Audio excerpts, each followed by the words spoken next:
Je voudrais maintenant qu'on donne la parole à 4 personnalités qui nous font le plaisir d'ouvrir cet événement. Et je vais les inviter à me rejoindre sur scène dès maintenant. Christophe Rouillon, vice-président du Mans Métropole. Rachid Elgagerma, président de Le Mans Université. Sous vos applaudissements nourris, s'il vous plaît. Gabriel Ingussio, délégué CNRS Bretagne Pays de Loire. Madame, bonsoir. Et Marc Reiner, qui est avec nous également, administrateur provisoire, Université Bretagne-Loire. Voilà, c'est bien. Monsieur Rouillon, avez-vous un micro? Non, alors je vais vous en donner un, c'est mieux, pour prendre la parole.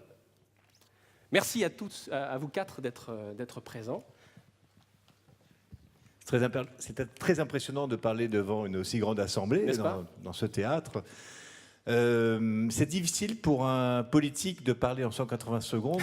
On est habitué à parler en 180 minutes minimum. Ouais. Mais voilà, j'ai envie de vous envoyer un message, en tout cas de soutien et d'admiration, parce que c'est pas rien d'arriver jusqu'à la thèse et c'est pas rien d'expliquer une thèse qui représente des années de travail en 3 minutes. En tout cas, ce que je voulais dire au nom de la métropole, de Le Mans Métropole, et au nom de Stéphane Le Foll, président de la métropole, c'est que nous voulons vraiment que Le Mans devienne une ville universitaire reconnue. Elle est bien entendu un immense talent, l'Université du Maine, dont je suis un pur produit, avec un peu de déformation, puisque je suis ancien élève de la faculté de droit. Vous savez ce que c'est que les hommes politiques, c'est 6 ans de droit et tout le reste de travers, hein, c'est ce que disait Coluche. Mais voilà, quand même, j'ai une certaine reconnaissance. J'ai appris beaucoup de choses. L'université, c'est la liberté, c'est la curiosité, c'est le temps que l'on passe pour apprendre des choses qui ne sont pas forcément utiles tout de suite, mais qui le seront un jour. Et donc, avec le président de Le Mans Métropole, nous souhaitons vraiment que l'université se développe et nous lui donnerons les moyens, puisque pour ce budget, nous avons multiplié par 3 le budget de l'enseignement supérieur. Donc, je crois que je suis à peu près aux 180 secondes. Je vous souhaite une bonne réussite et que les meilleurs gagnent. Et amusez-vous bien. Christophe Rouillon, vice-président du Mans Métropole. Et justement, vous avez un président d'université, celui président du Mans. Merci beaucoup d'être avec nous également. N'hésitez pas à vous mettre dans la lumière, qu'on profite de votre présence. Oui, mais écoutez, c'est vrai que même pour un président, 180 secondes, c'est effectivement un vrai challenge. Mais ce qui est important pour un président d'université, c'est d'accueillir un événement comme celui-là pour toute la zone Bretagne, Pays de la Loire, avec la commune UBL qui fait en sorte que la recherche soit partagée dans ces territoires et qu'une ville comme Le Mans puisse abriter un tel événement. C'est un vrai honneur pour nous et cela montre aussi que la recherche se retrouve partout dans les territoires de nos 2 régions, Bretagne et Pays de la Loire, au Mans en particulier, que ce soit sur les aspects, j'allais dire, sciences dites dures ou sciences humaines et sociales. Et de ce point de vue, nous sommes très très fiers d'accueillir cet événement. Et je souhaite bonne chance à tous ces jeunes docteurs, parce que c'est vrai que la thèse dure plusieurs années. La résumer en 180 secondes, c'est déjà faire preuve de pédagogie, d'éloquence, et expliquer des sujets compliqués en si peu de temps, c'est une vraie performance. Je voulais aussi dire qu'en ces temps un peu perturbés, dans un pays qui est un peu fracturé, avec des problématiques sociétales qui sont importantes, mais la recherche, c'est la réponse sur le long terme. Et c'est pour cette raison-là que nous sommes très très fiers d'avoir cette belle université et d'être dans ces 2 régions où la recherche a son importance. Donc bonne chance à vous tous et à vous toutes. Rachid Elgagerma, merci beaucoup, Monsieur le Président. On donne la parole, merci Madame d'être là également, à Gabriel Ingussio, délégué CNRS Bretagne Pays de Loire. Alors, pour ce qui me concerne, j'ai l'honneur et le plaisir de représenter le président directeur général du CNRS, Antoine Petit, et de participer donc à l'ouverture de cette finale interrégionale avec vous tous. Ma thèse en 180 secondes, accueillie pour la première fois au Mans, effectivement, donc dans cet espace magnifique. Ma thèse en 180 secondes, on l'aura compris avec ce qui a été dit, c'est un concours. Et ce concours a été créé à l'initiative de la conférence des présidents d'université et du CNRS. Et voilà, et on est là pour ce soir pour élire le meilleur candidat qui représentera Bretagne Pays de Loire à la finale nationale bientôt. Donc pour vous, je pense que Il doit y avoir un peu de pression là ce soir. Mais en tout cas, bon courage à tous. Voilà, à chacun de vous, je souhaite le meilleur. Et comme l'a dit tout à l'heure, je ne sais plus qui, vous peut-être, que le meilleur gagne. Voilà. C'est donc une soirée de compétition pour les doctorants. C'est une soirée pour nous, public, où on va parler de sciences. Vous verrez une grande diversité de sujets seront abordés. Et nos doctorants nous feront la démonstration de la rigueur intellectuelle qui caractérise leur travail de recherche. Et c'est important, je pense, comme l'a dit Rachid, de revenir aussi à des fondamentaux de ce type-là. Pour le CNRS, qui fête cette année ses 80 ans, donc 80 ans d'excellence, cette manifestation constitue donc comme un antidote aux contre-vérités et à l'obscurantisme, et une promesse de continuer à construire une société de progrès. Et je trouve vraiment que c'est important qu'on le ressouligne tous. Voilà, le CNRS a donc vocation à rapprocher le public et la société de la science, parce que la science appartient aux chercheurs, bien sûr, mais pas seulement. La science appartient à nous tous, aux citoyens. La science appartient à la société qui va s'en emparer et qui va en exploiter les résultats. Vous êtes ici ce soir nombreux, venus écouter les doctorants. Sachez en tout cas qu'en Bretagne et Pays de Loire, la science, la recherche est très présente. Les laboratoires sont extrêmement nombreux, entre tous les sites du Mans, bien sûr, mais aussi Angers, Nantes, Brest, Lorient, Rennes. Je ne peux pas citer tous les sites parce que j'en oublierais et ce serait mal pris. En tout cas, nos doctorants ce soir viennent de tous ces sites-là et ils sont venus, comme on l'a dit, pour concourir. Voilà, nos doctorants sont issus des laboratoires de recherche et ils vont nous faire cette démonstration, cette grande palette de recherche qui se fait dans nos labos avec des chercheurs, des enseignants-chercheurs, des ingénieurs, des techniciens, des gestionnaires. Voilà, tout le monde contribue à ce que les laboratoires puissent travailler, à ce que vous puissiez travailler dans les laboratoires et produire et avoir de beaux résultats de recherche. Donc ce soir, nous allons voir de la belle science. J'ai presque fini. Prenez votre temps, on est un petit peu en avance, c'est pas si fréquent. Parce que j'ai coupé plein de passages pour rester dans les temps. Donc nous allons voir de la belle science et c'est ça le plus important. Vous allez nous faire, vous les doctorants qui êtes en compétition ce soir, vous allez tous nous faire rêver, nous montrer, nous expliquer, partager vos connaissances et nous démontrer comment et pourquoi il est important de dépasser les frontières des connaissances actuelles, douter pour apprendre à voir différemment et continuer à progresser.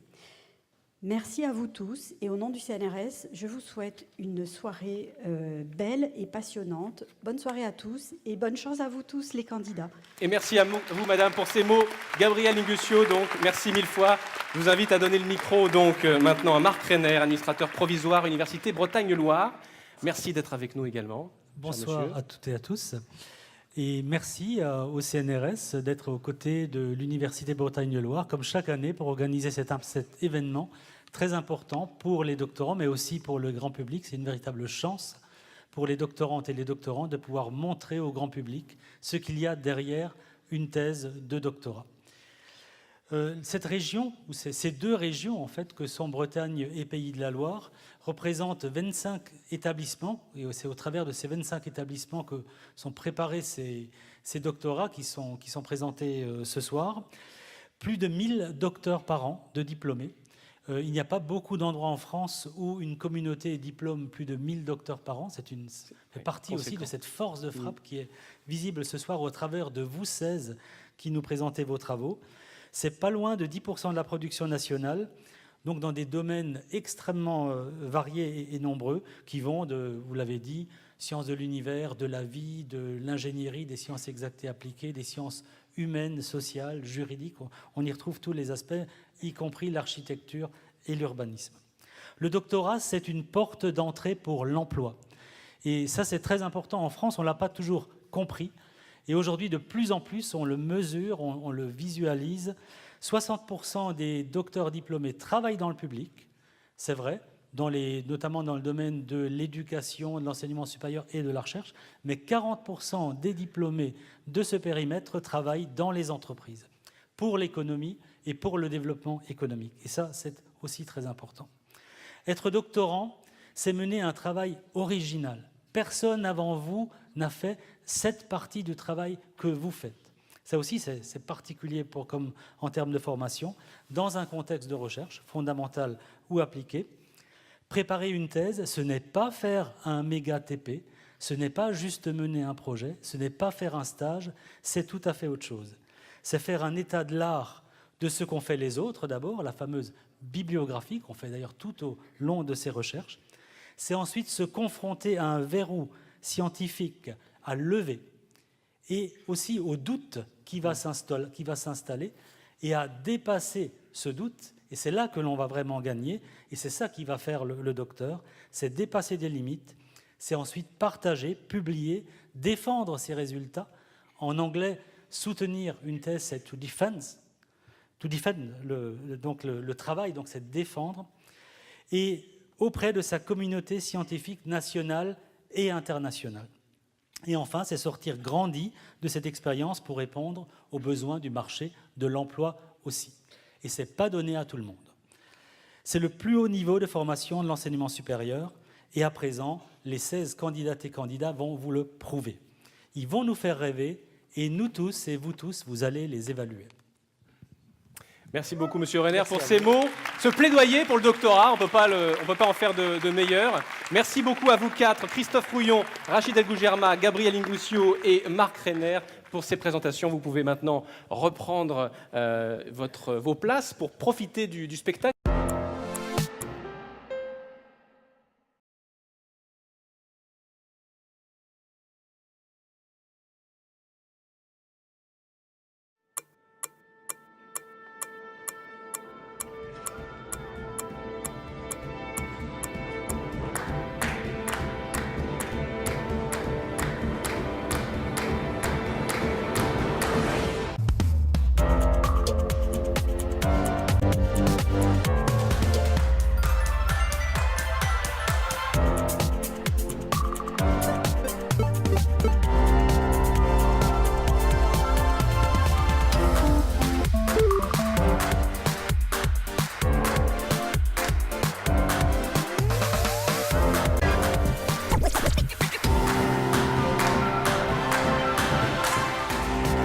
Bravo, quelle ambiance!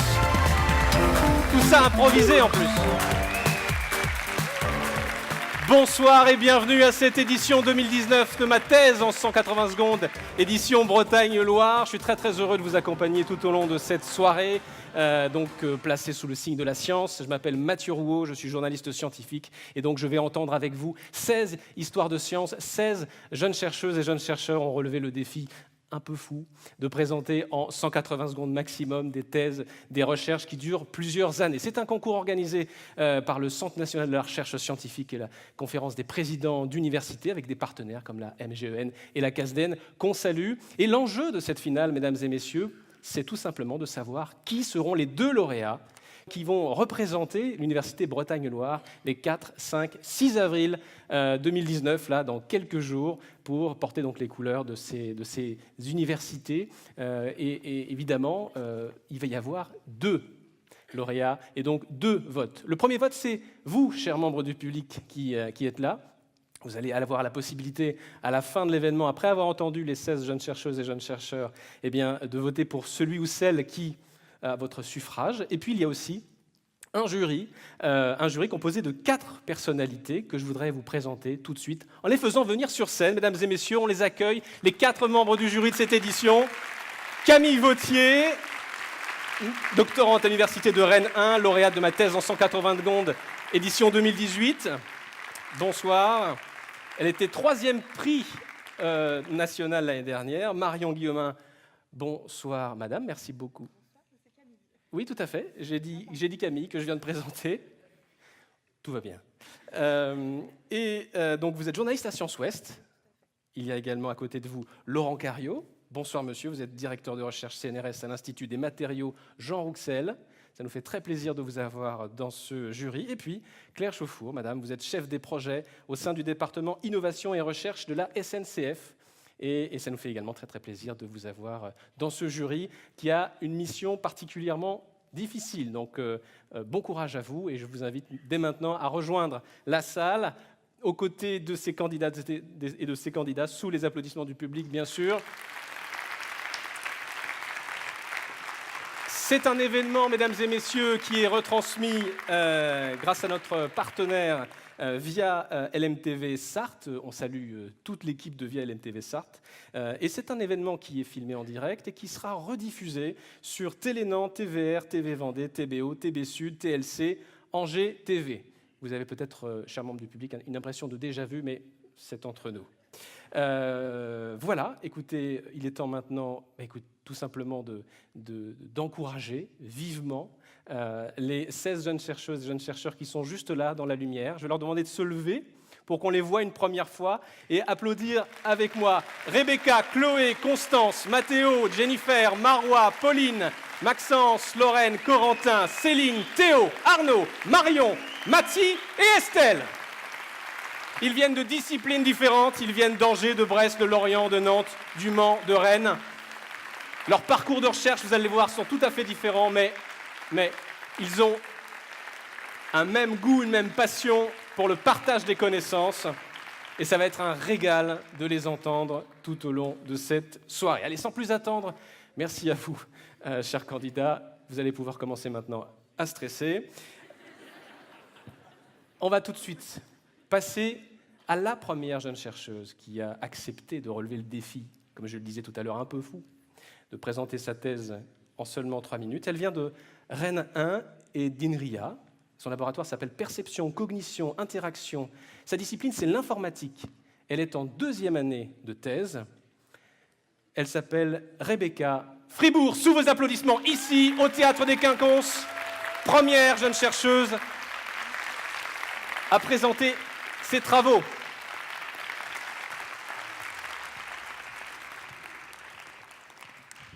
Rebecca, je te donne un micro, évidemment. Quand tu es prête, tu fais un signal ostensible à la régie. Le timer commence et nous t'écoutons pour 3 minutes.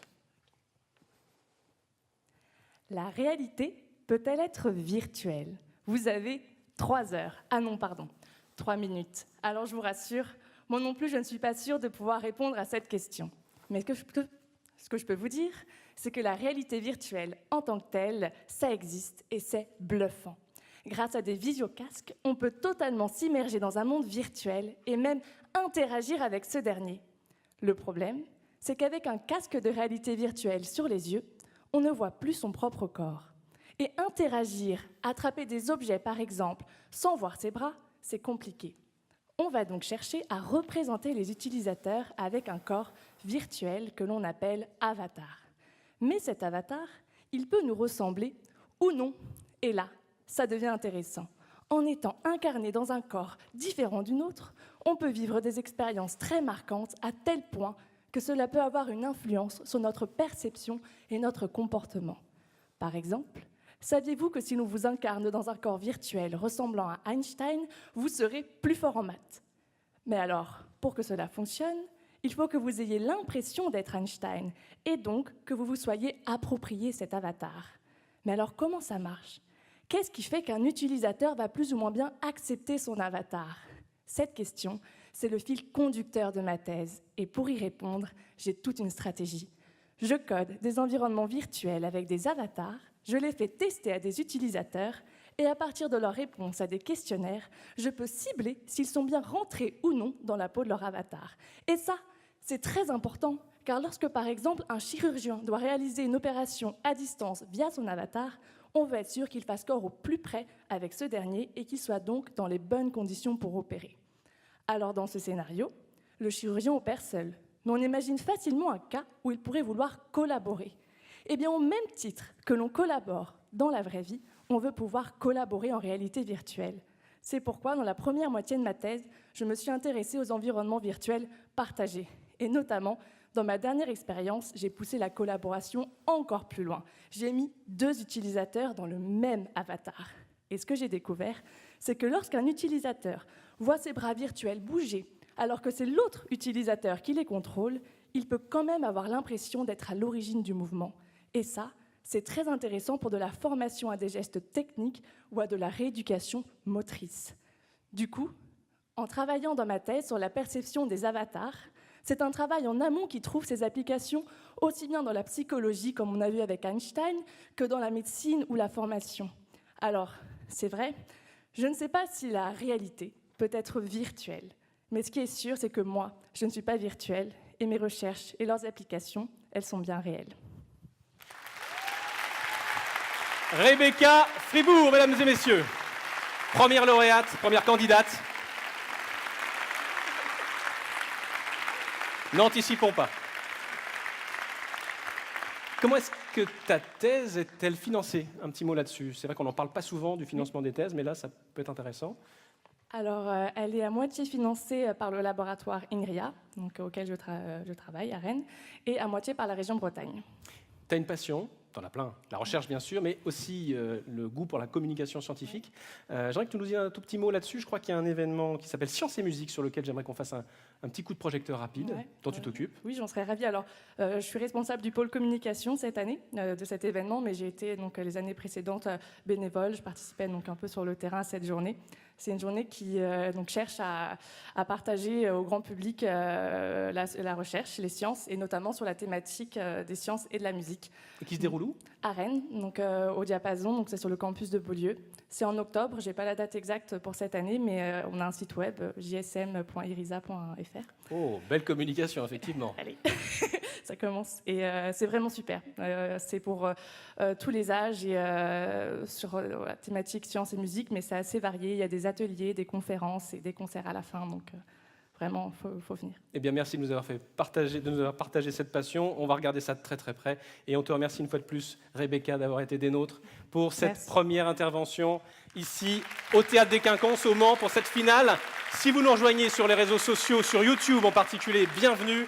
Vous êtes bien à l'édition 2019 de ma thèse en 180 secondes, édition Bretagne-Loire. Et si vous nous rejoignez via LMTV Sarthe, bonjour, bonsoir à vous également. Bienvenue donc à cette finale. Elle s'appelle Chloé Lard, mesdames et messieurs. Et c'est la deuxième jeune chercheuse qui va présenter sa thèse. Multicalibration par spectroscopie Raman des espèces volatiles dans les basaltes martiens. Implémentation pour l'outil d'analyse Raman de Supercam. Elle est en deuxième année de thèse. Bonsoir. Bonjour et bienvenue sur la planète Mars. Nous sommes le 21 mars 2119, le temps est dégagé et il fait actuellement 20 degrés. J'espère que votre voyage fut agréable. Je serai votre guide martienne pour les 3 prochaines minutes. Tout d'abord, quelques consignes de sécurité.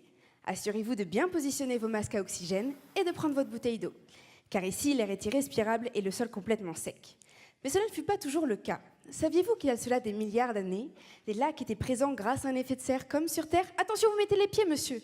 Ici, le sol est recouvert de roches volcaniques qui pourraient bien vous faire tomber. Remarquez comme le paysage est parsemé de ces roches sombres. N'est-ce pas magnifique? Imaginez-vous, 4 milliards d'années plus tôt, de la lave sous vos pieds et d'énormes volcans envoyant des tonnes de gaz dans l'atmosphère martienne. C'est grâce à ce volcanisme intense que de l'eau est apparue à la surface plusieurs millions d'années plus tard. À présent, la lave solidifiée a donné naissance aux roches volcaniques sur lesquelles vous marchez. Ce sont les seuls indices permettant de retracer l'histoire volcanique de la planète. Elles ont donc été le sujet principal de beaucoup de missions spatiales. Et si vous voulez bien me suivre, nous allons faire un tour dans le musée retraçant l'histoire des missions martiennes. Vous trouverez ainsi sur votre gauche les vestiges du rover Curiosity. Ce fut grâce à ce robot que la chimie des roches volcaniques a pu être déterminée. Et ces résultats ont intrigué beaucoup de chercheurs, notamment une doctorante dénommée Chloé Lard il y a de cela 100 ans. En utilisant les données du robot, elle s'intéressa alors au dégazage volcanique de Mars. Seulement, vous imaginez bien qu'à l'époque, il n'y avait pas de mission humaine possible. S'il vous a fallu 4 heures pour faire le voyage, à l'époque, il fallait au minimum 6 mois, ce qui n'était pas concevable sur 3 ans de thèse. Alors, il fallait s'arranger avec les moyens du bord pour reproduire les roches martiennes en laboratoire. Et comment faire, me diriez-vous? Eh bien, il s'avère que cela ressemblait un peu à de la cuisine. Elle connaissait les ingrédients, les quantités, il n'y avait plus qu'à mélanger le tout. À ce mélange s'ajoutaient des gaz pour simuler une éruption avec du dégazage. La mixture était ensuite enfournée à 1600 degrés et mise sous pression pour représenter un magma enfoui en profondeur. Une fois le temps de cuisson écoulé, le mélange était figé instantanément pour en obtenir de la lave vitrifiée. Et que faisait-elle de cela ensuite? Il faut savoir qu'à l'époque, Chloé travaillait pour le CNES, ou la NASA française. Et si vous regardez sur votre droite, vous trouverez un second robot arrivé quelques années plus tard sur Mars. Les travaux de cette doctorante étaient ainsi intimement liés à cette mission spatiale. Et ce robot possédait de nouveaux outils. Alors, Chloé, avec ses échantillons, effectuait des analyses sur un outil similaire en laboratoire pour en obtenir une sorte de code barre. Et ce code barre, aux signatures spectrales, était unique pour chaque échantillon. Chaque signature était comme une photo de l'environnement dans lequel s'était formée la roche en profondeur. Ces codes barres ont servi par la suite de comparaison avec ceux obtenus sur Mars. Les travaux de cette jeune doctorante nous ont donc permis de mieux comprendre aujourd'hui le système volcanique martien. Et nous pourrions nous étendre davantage sur la suite des travaux inestimables de Chloé, mais on me fait savoir que la navette à destination de Jupiter vous attend. Je vous souhaite un excellent voyage et à bientôt. Chloé Lard, mesdames, messieurs.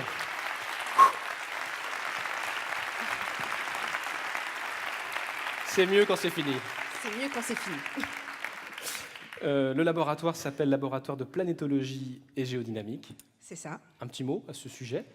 On y fait quoi? On fait de la planétologie et de la géodynamique. D'accord. Assez étonnamment. Je me demandais du coup. C'est une thèse qui est financée par le CNES. Oui, cofinancée par le CNES et l'autre partie région Pays de la Loire. Pour celles et ceux qui ne connaissent pas le CNES, une petite présentation. C'est le Centre national d'études spatiales, d'où la NASA française. Et si j'en crois ce qu'on m'a dit, toi au départ, tu t'orientais vers la biologie. Alors qu'est-ce qui t'a fait changer comme ça? Il est vrai que je m'étais dit, après plusieurs gamelles en géologie au lycée, que la biologie était peut-être un endroit plus sûr. Et puis finalement, j'ai eu des petits cours de planétologie en première année à la fac qui m'ont refait aimer la géologie. Et j'ai retenté le coup. Et voilà, finalement, 6 ans plus tard, j'y suis encore. Et tu présentes une thèse brillamment. Merci beaucoup de l'avoir présentée ici au Théâtre des Quinconces pour cette finale de ma thèse en 180 secondes. C'était Chloé Lard. Merci 1000 fois. Alors, 2 petites choses. D'abord, je voudrais dire que, je ne l'ai pas encore dit, mais la présidente du jury, quand même, le préciser, il y a une présidente, c'est Camille Vautier, qui est donc présidente de ce jury. Et puis je voulais aussi préciser que le petit temps d'échange que j'ai avec chacune des jeunes chercheuses qui viendront sur scène n'est pas évalué du tout, ni par vous, chers membres du public, ni par les membres du jury. C'est simplement destiné à avoir un petit temps de décompression, découvrir la jeune chercheuse ou jeune chercheur sous un jour différent, et puis de ne pas enchaîner les présentations, ça irait trop vite et ça nous priverait du plaisir de leur présence.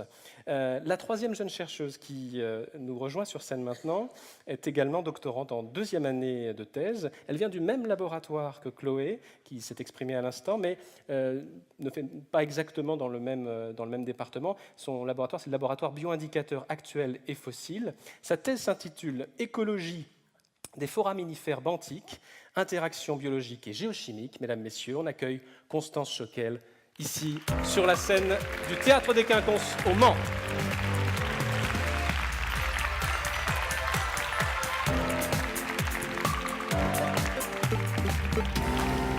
Constance, quand tu es prête, tu fais un signe ostensible en régie et nous t'écoutons.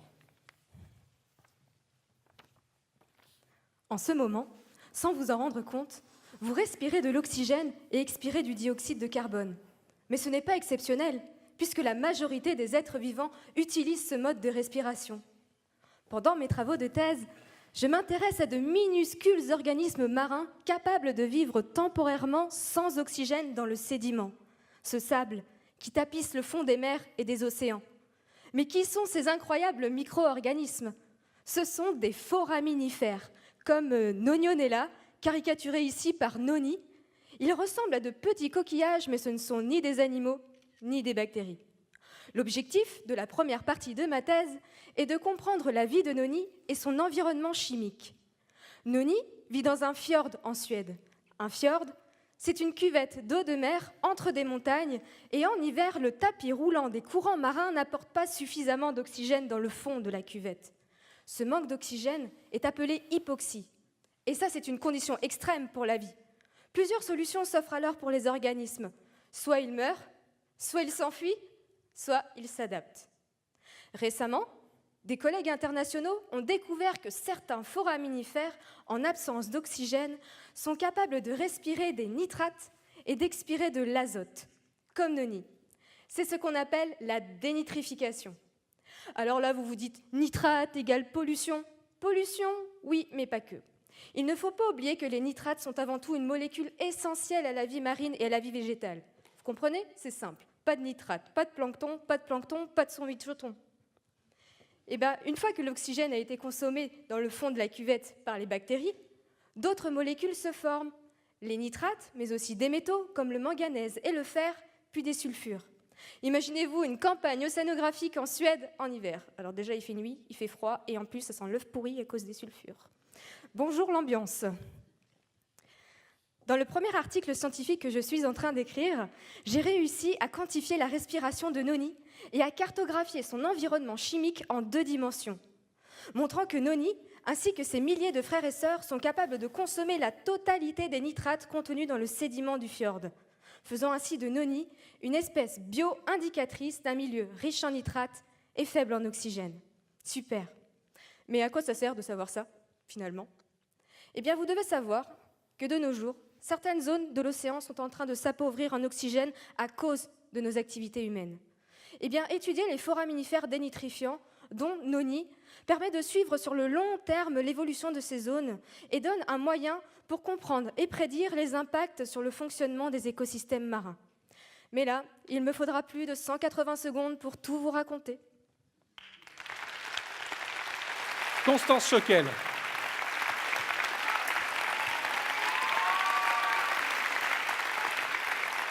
Tu nous feras une autre présentation, du coup il y a une suite, c'est bien. Également passionnée de communication scientifique, un peu comme Rebecca, dans un autre style, notamment dans le cadre de projets avec des lycéens, de sciences participatives. Un petit mot là-dessus, c'est intéressant. Oui. Alors, avec 2 classes de première scientifique, donc je les ai fait découvrir donc les foraminifères.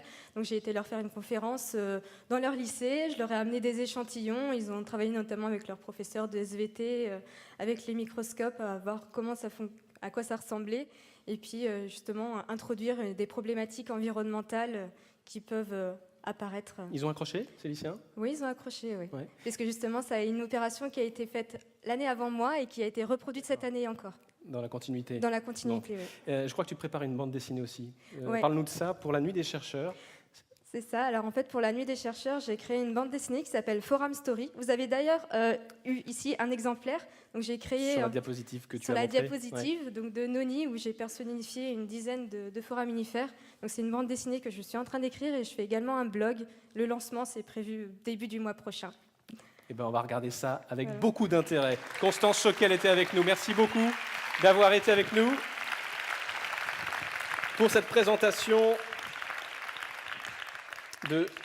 d'écologie marine. Matteo Scarsini est avec nous. Il nous rejoint sur scène. Waouh!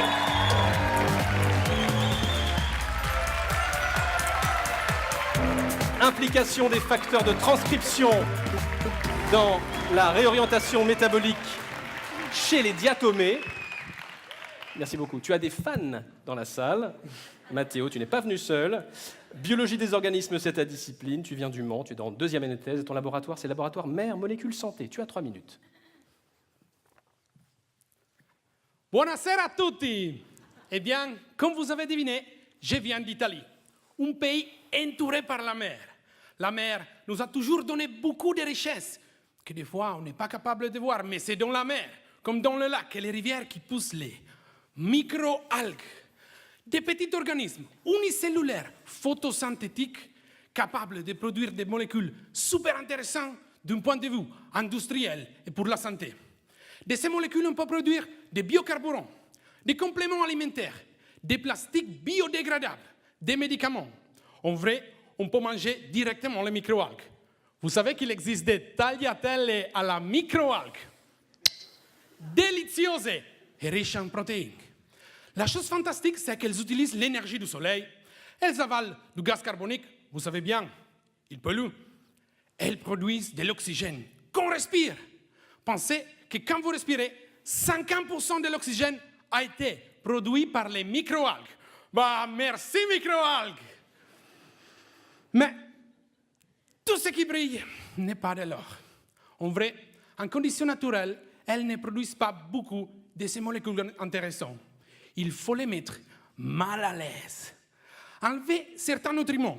Dans cette condition stressante, elles commencent à synthétiser les molécules qui nous intéressent, mais elles ne se reproduisent pas suffisamment. Et ça, c'est le problème. Quelque chose a changé dans la cellule. Il faut que quelqu'un aille voir ce qui s'est passé. Voilà, je suis là.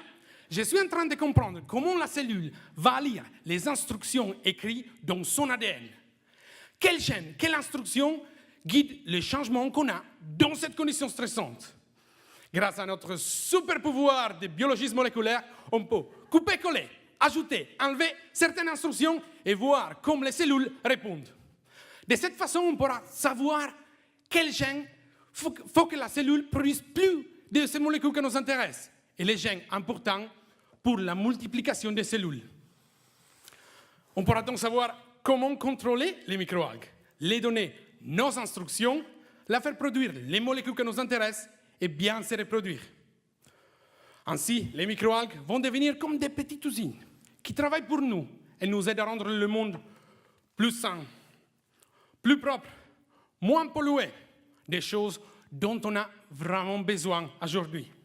La route est encore longue, mais croyez-moi, petit à petit, on va y arriver. Grazie a tutti.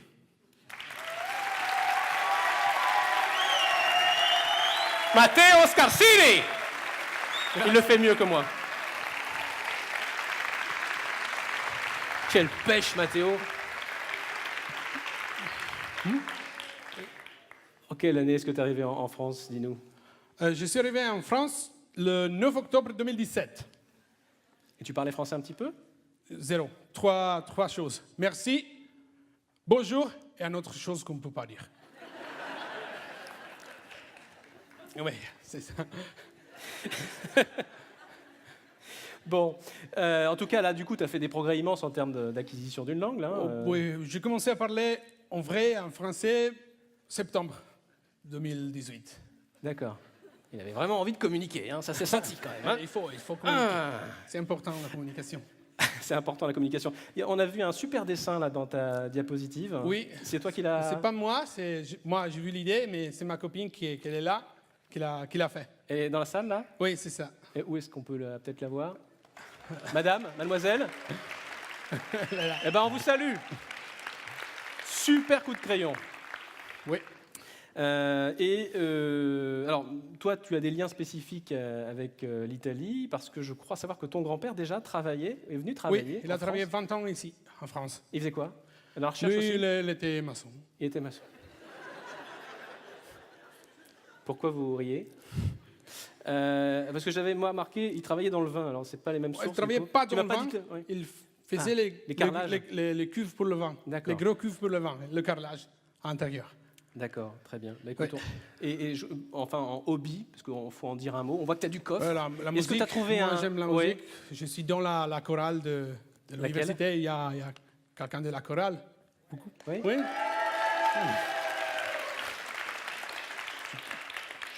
Tu veux pas nous chanter quelque chose, là? Okay. La donna immobile, qual fiume al vento, muta d'accento e di pensiero. La donna immobile, qual fiume al vento, muta d'accento e di pensiero. Matteo Scarsini. Merci beaucoup, Matteo. Merci mille fois d'avoir fait le show. Il n'y a plus besoin d'animateur.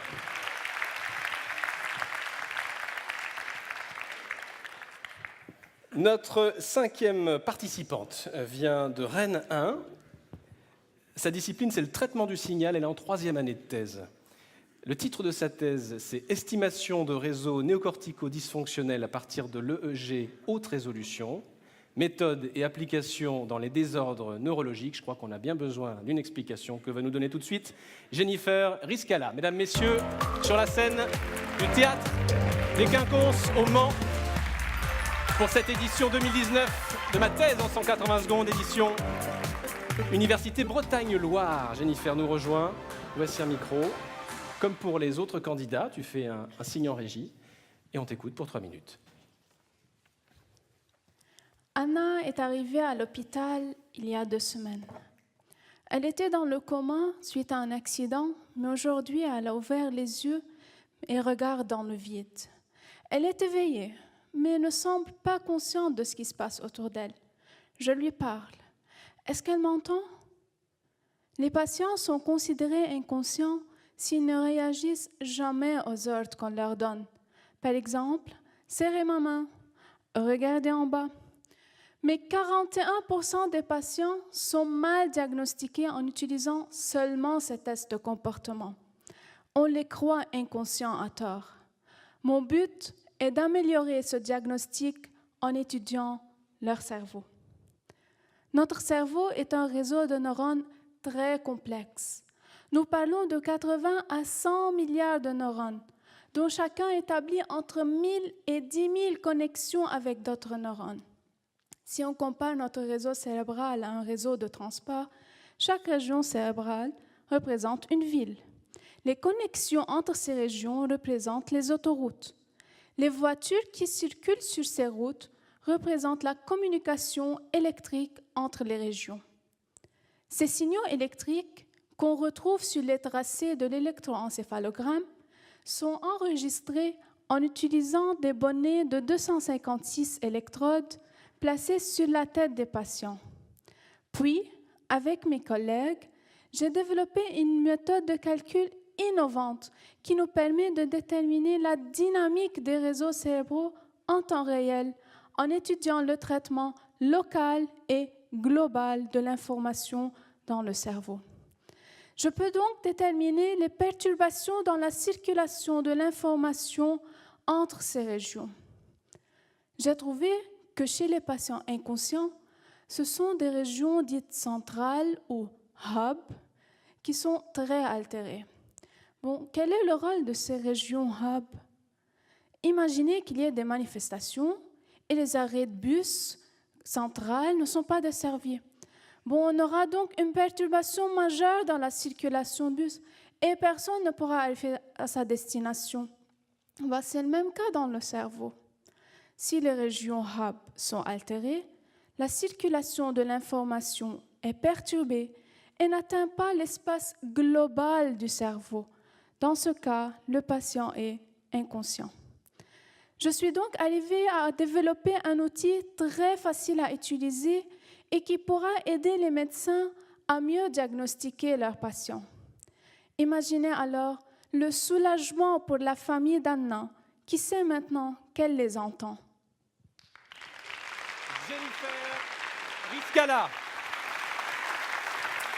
Jennifer Riscala. Quelques petites questions pour Jennifer, qui vient du Liban. Je suis libanaise. Tu es arrivée quand? Oui, je suis arrivée en mars 2016, donc ça fait à peu près 3 ans, quelques jours. Qu'est-ce que tu faisais au Liban? Tu avais une activité professionnelle là-bas? Oui, je suis ingénieure de télécom. Et oui, puis j'ai continué mes études en master de biomédical et je suis là maintenant. Qu'est-ce que tu aimerais faire après la thèse? Est-ce que tu souhaites rester en France pour poursuivre des recherches? Est-ce que tu souhaites plutôt retourner au Liban? Qu'est-ce que tu as envie de faire? Ma famille m'attend, mon mari, oui, d'accord. je salue, il est là-bas, donc je Peut-être qu'il nous regarde, viens tout de d'ailleurs. suite. Oui, il me regarde sur YouTube. Bon, je viens tout de suite chez toi. Jennifer était avec nous, Jennifer Riscala. Merci beaucoup Merci. pour ce superbe pitch. Si vous nous suivez sur Via LMTV Sarthe et à la télé de manière générale, on marque une courte pause de publicité, une courte pause. On se retrouve dans 5 minutes.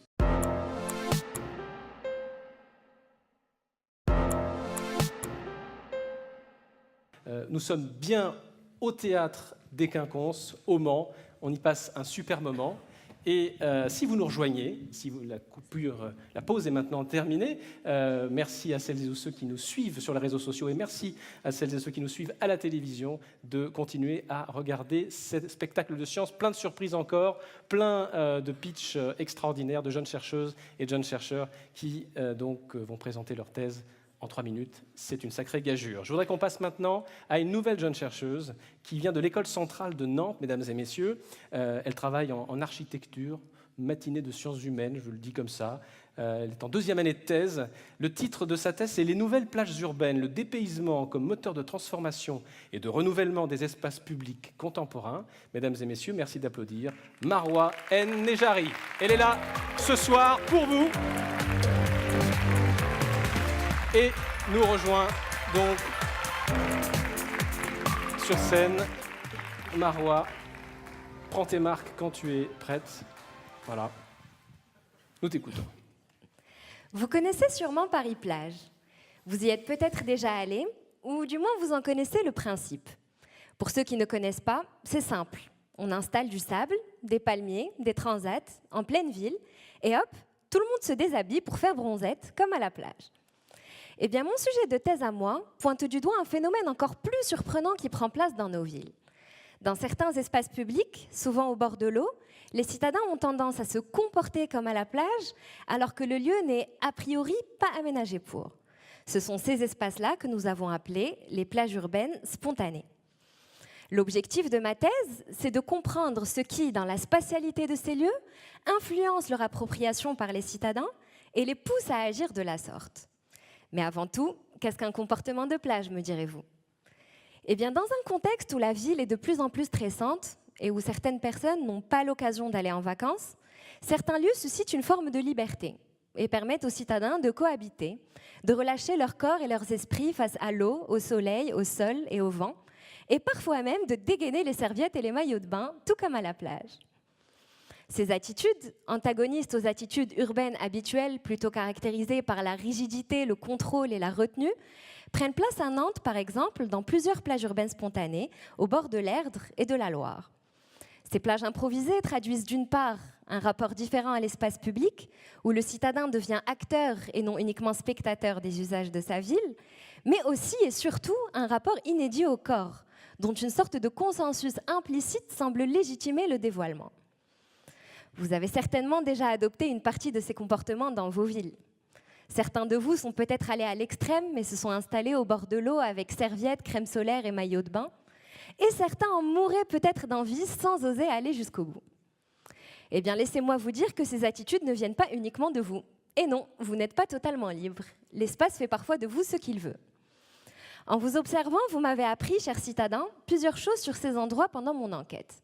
Vous m'avez appris, par exemple, que des éléments de rupture avec l'environnement urbain, tels que la végétation, la présence d'une pente ou la différence de niveau, vous aidaient à vous relâcher en ville.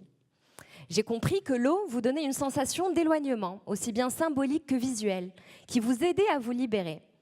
Mais j'ai aussi été frappée par les efforts fournis par certains d'entre vous pour préparer leur corps d'été en bronzant avant d'aller à la vraie plage. En tout cas, mesdames et messieurs, quand vous êtes sur ces espaces-là, sachez que je vous observe. Mon laboratoire à moi, eh bien, c'est vous. Je scrute le moindre de vos mouvements. Je vous guette. Et parfois, je viens discuter avec vous pour comprendre ce qui vous fait sentir, ici plus qu'ailleurs, libre de vous relâcher et de passer en quelques minutes ou quelques arrêts de tram de vos costumes de travail à vos maillots de bain. Marwa Nejari sur le fil du rasoir. On va se mettre bien au centre de la scène pour profiter de cette belle lumière et de ce beau théâtre. Ça s'est bien passé ? Oui, hein ? Très bien. Bon, Pile je à pense l'heure. que là, c'était du... C'est passé ? Très bien.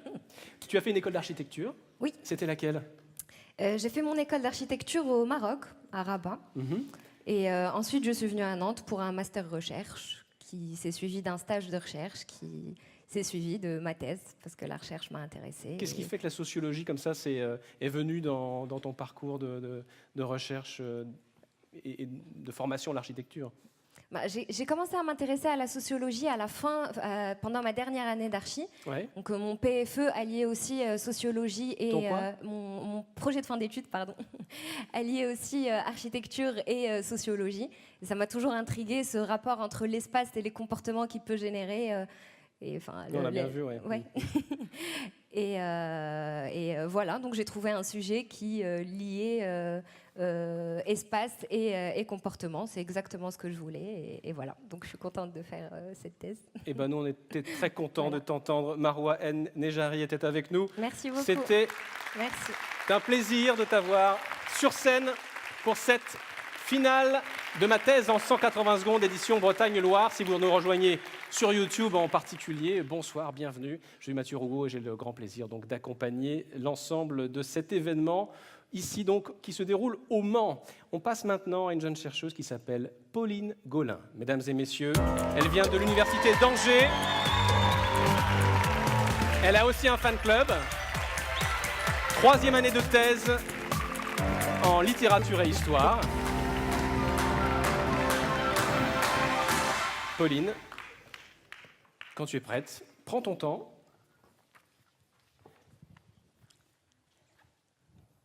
Bref, j'ai expliqué ma thèse. J'étais accoudée au bar, un mec s'approche, on discute, il me demande ce que je fais dans la vie. Et sinon, tu fais quoi dans la vie? Je réponds que je fais une thèse. Il me regarde, je le regarde, il me regarde, je le regarde. Il hésite, il finit par me demander « Et elle est sur quoi ta thèse ?» Je réponds « Sur les indigènes de la Pampa et de la Patagonie, en Argentine. » Il fait semblant de s'intéresser, il me demande des précisions, il s'intéresse. Ok, je fouille dans ma poche, je sors une pièce, je me lance. En fait, les discours sur le progrès, le développement, l'émancipation sont comme le côté pile de la pièce, ce qu'on va appeler la modernité. C'est ce que l'on nous montre, ce que l'on voit avant tout. Mais il existe forcément le versant de cette pièce, que tu devines, mais qui n'est pas visible dans l'immédiat. Cette face cachée représente l'oppression, l'infériorisation, la domination de certains peuples, ce qu'on va appeler la colonialité. De manière globale, cette pièce symbolise le monde et sa logique de fonctionnement. Il ne peut y avoir de modernité sans colonialité.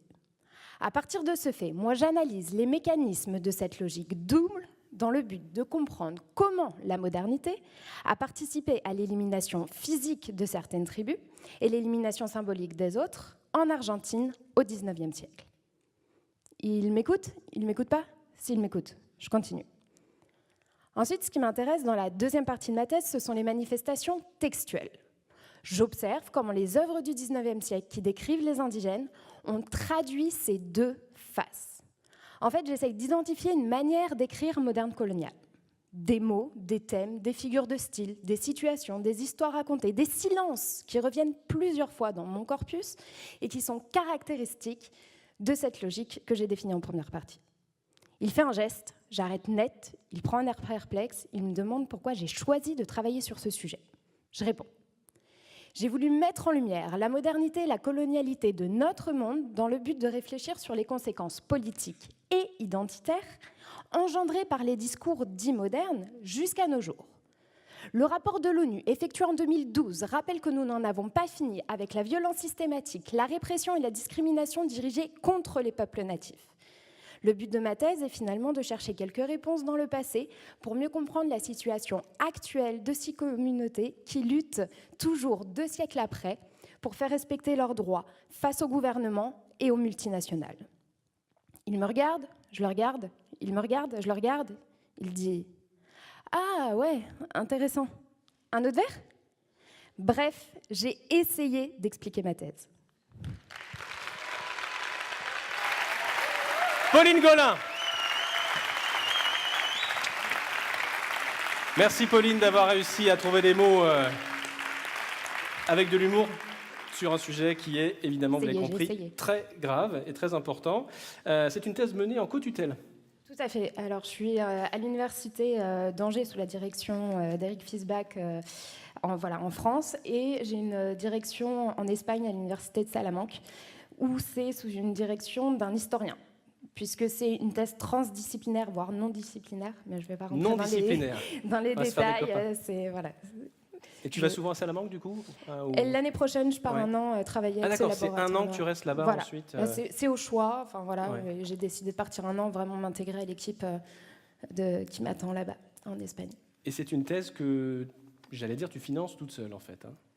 Oui, je m'autofinance. Donc, ça a été compliqué au départ pour obtenir le financement. J'ai dû, du coup, présenter mon projet à moi-même.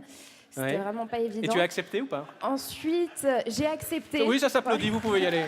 Oui. Si.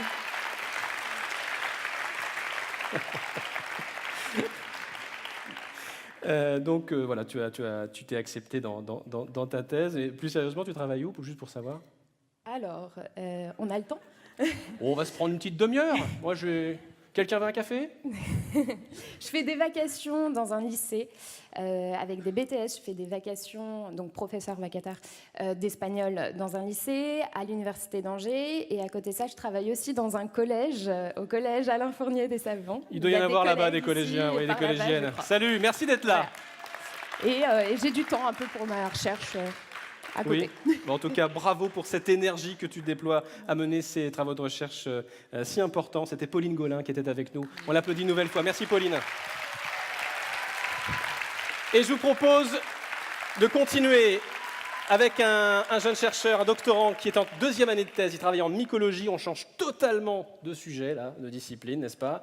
Il vient de l'université Bretagne occidentale et il s'appelle Maxence Quéméner. Il rejoint cette scène, mesdames et messieurs, sous vos applaudissements. Approche intégrée basée sur les omics pour révéler la diversité, les fonctions, l'évolution et l'adaptation des micro-organismes fongiques de la croûte océanique. Tout ça en 3 minutes. Il existe dans notre univers 2 environnements où aucune preuve de vie n'a encore été démontrée. L'espace et la croûte océanique. Bon, je ne suis pas très fan des fusées, donc j'ai préféré partir 20 milieux sous les mers. Mais pourquoi aller là-bas et pourquoi faire? Eh bien, concrètement, je suis parti à la chasse aux champignons. Bon, je vous dis tout de suite, ce sont ni des cèpes ni des bolets pour se faire une bonne omelette à midi, mais plutôt des champignons microscopiques invisibles à l'œil nu. Mais là, je vous vois venir. Vous allez me dire, des champignons dans le sol de nos océans. Tu te moques de nous, là? Eh bien non. Figurez-vous que de nombreuses études ont déjà montré la présence de champignons dans les profondeurs de nos océans, que ce soit dans l'eau, sur les animaux ou dans les sédiments profonds. Donc, puisqu'il y a de la vie au-dessus de la croûte océanique, pourquoi il n'y en aurait pas dedans? Le but de ma thèse est de répondre à cette question et d'étudier la diversité des champignons qui se développent là-bas.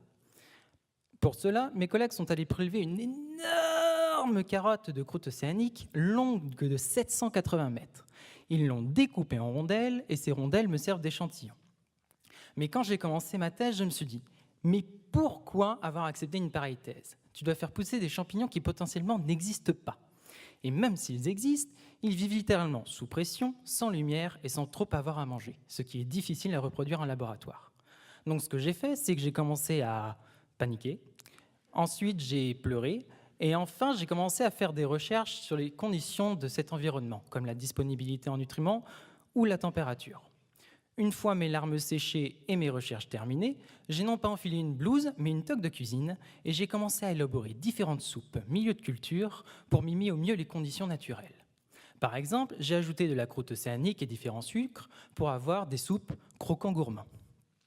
Au final, j'ai mis au point 18 milieux de culture totalement innovants, dont je suis le seul à connaître les recettes.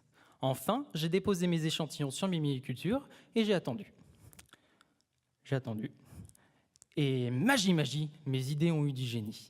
Un champignon s'est développé. Ce jour-là, je me suis rendu compte que j'étais le premier à avoir isolé un champignon de la croûte océanique. Et aujourd'hui, j'en ai isolé 117 totalement différents. Je les ai caractérisés pour savoir à quelles espèces ils appartenaient, et j'ai découvert que certains de ces champignons pouvaient être de nouvelles espèces. Maintenant que j'ai une idée de leur diversité, j'étudie leurs fonctions en les mettant dans différentes conditions de température, de salinité par exemple. En gros, je regarde quel plat ils préfèrent sur Terre, et comme ça, j'aurai une idée de leur importance dans la vie sous-marine. Pour conclure, cette thèse me permet de voir que même dans des conditions extrêmes, il y a la présence de vie. Et donc pour moi, ces résultats amènent la question suivante. Pourquoi il n'y aurait pas de la vie dans l'autre limite du vivant, de la vie dans l'espace? Et maintenant que j'y pense, pourquoi je n'irais pas dans l'espace, faire un petit peu de cuisine, me trouver un champignon extraterrestre et décrocher mon étoile?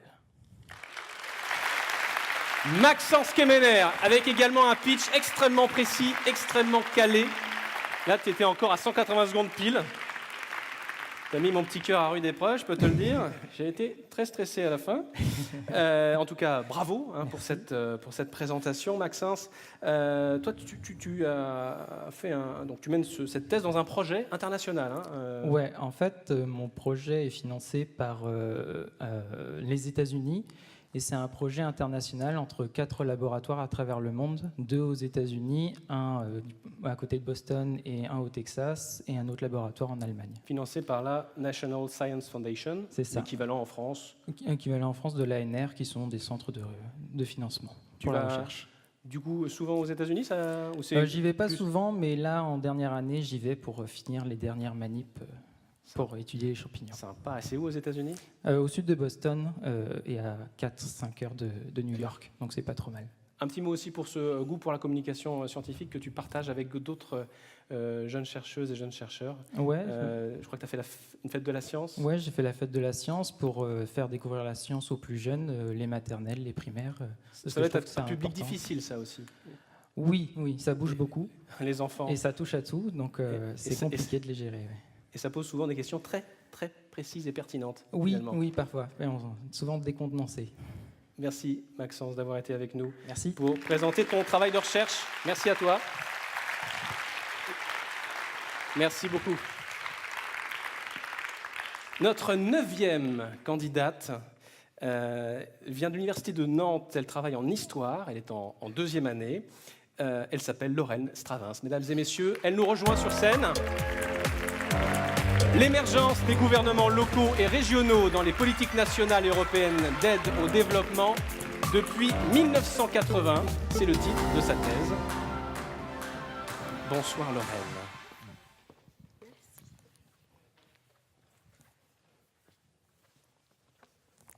Madame, connaissez-vous le ou la maire de votre commune? Je vous invite tous à imaginer le ou la maire de votre commune à l'Élysée disant au président de la République: avec tout le respect que je vous dois, Monsieur le Président, l'époque de l'aide au développement inefficace et inadaptée s'est terminée. Les autorités locales reprennent la main. De la fiction, vous me diriez? Eh bien, en 2015, un chercheur américain publiait un livre intitulé « Et si les maires gouvernaient le monde ?» Justement, ma thèse porte sur les luttes d'influence qui peuvent naître entre l'État et des autorités locales dès lors que des régions, des communes, des départements et même des métropoles se lancent dans l'aide au développement.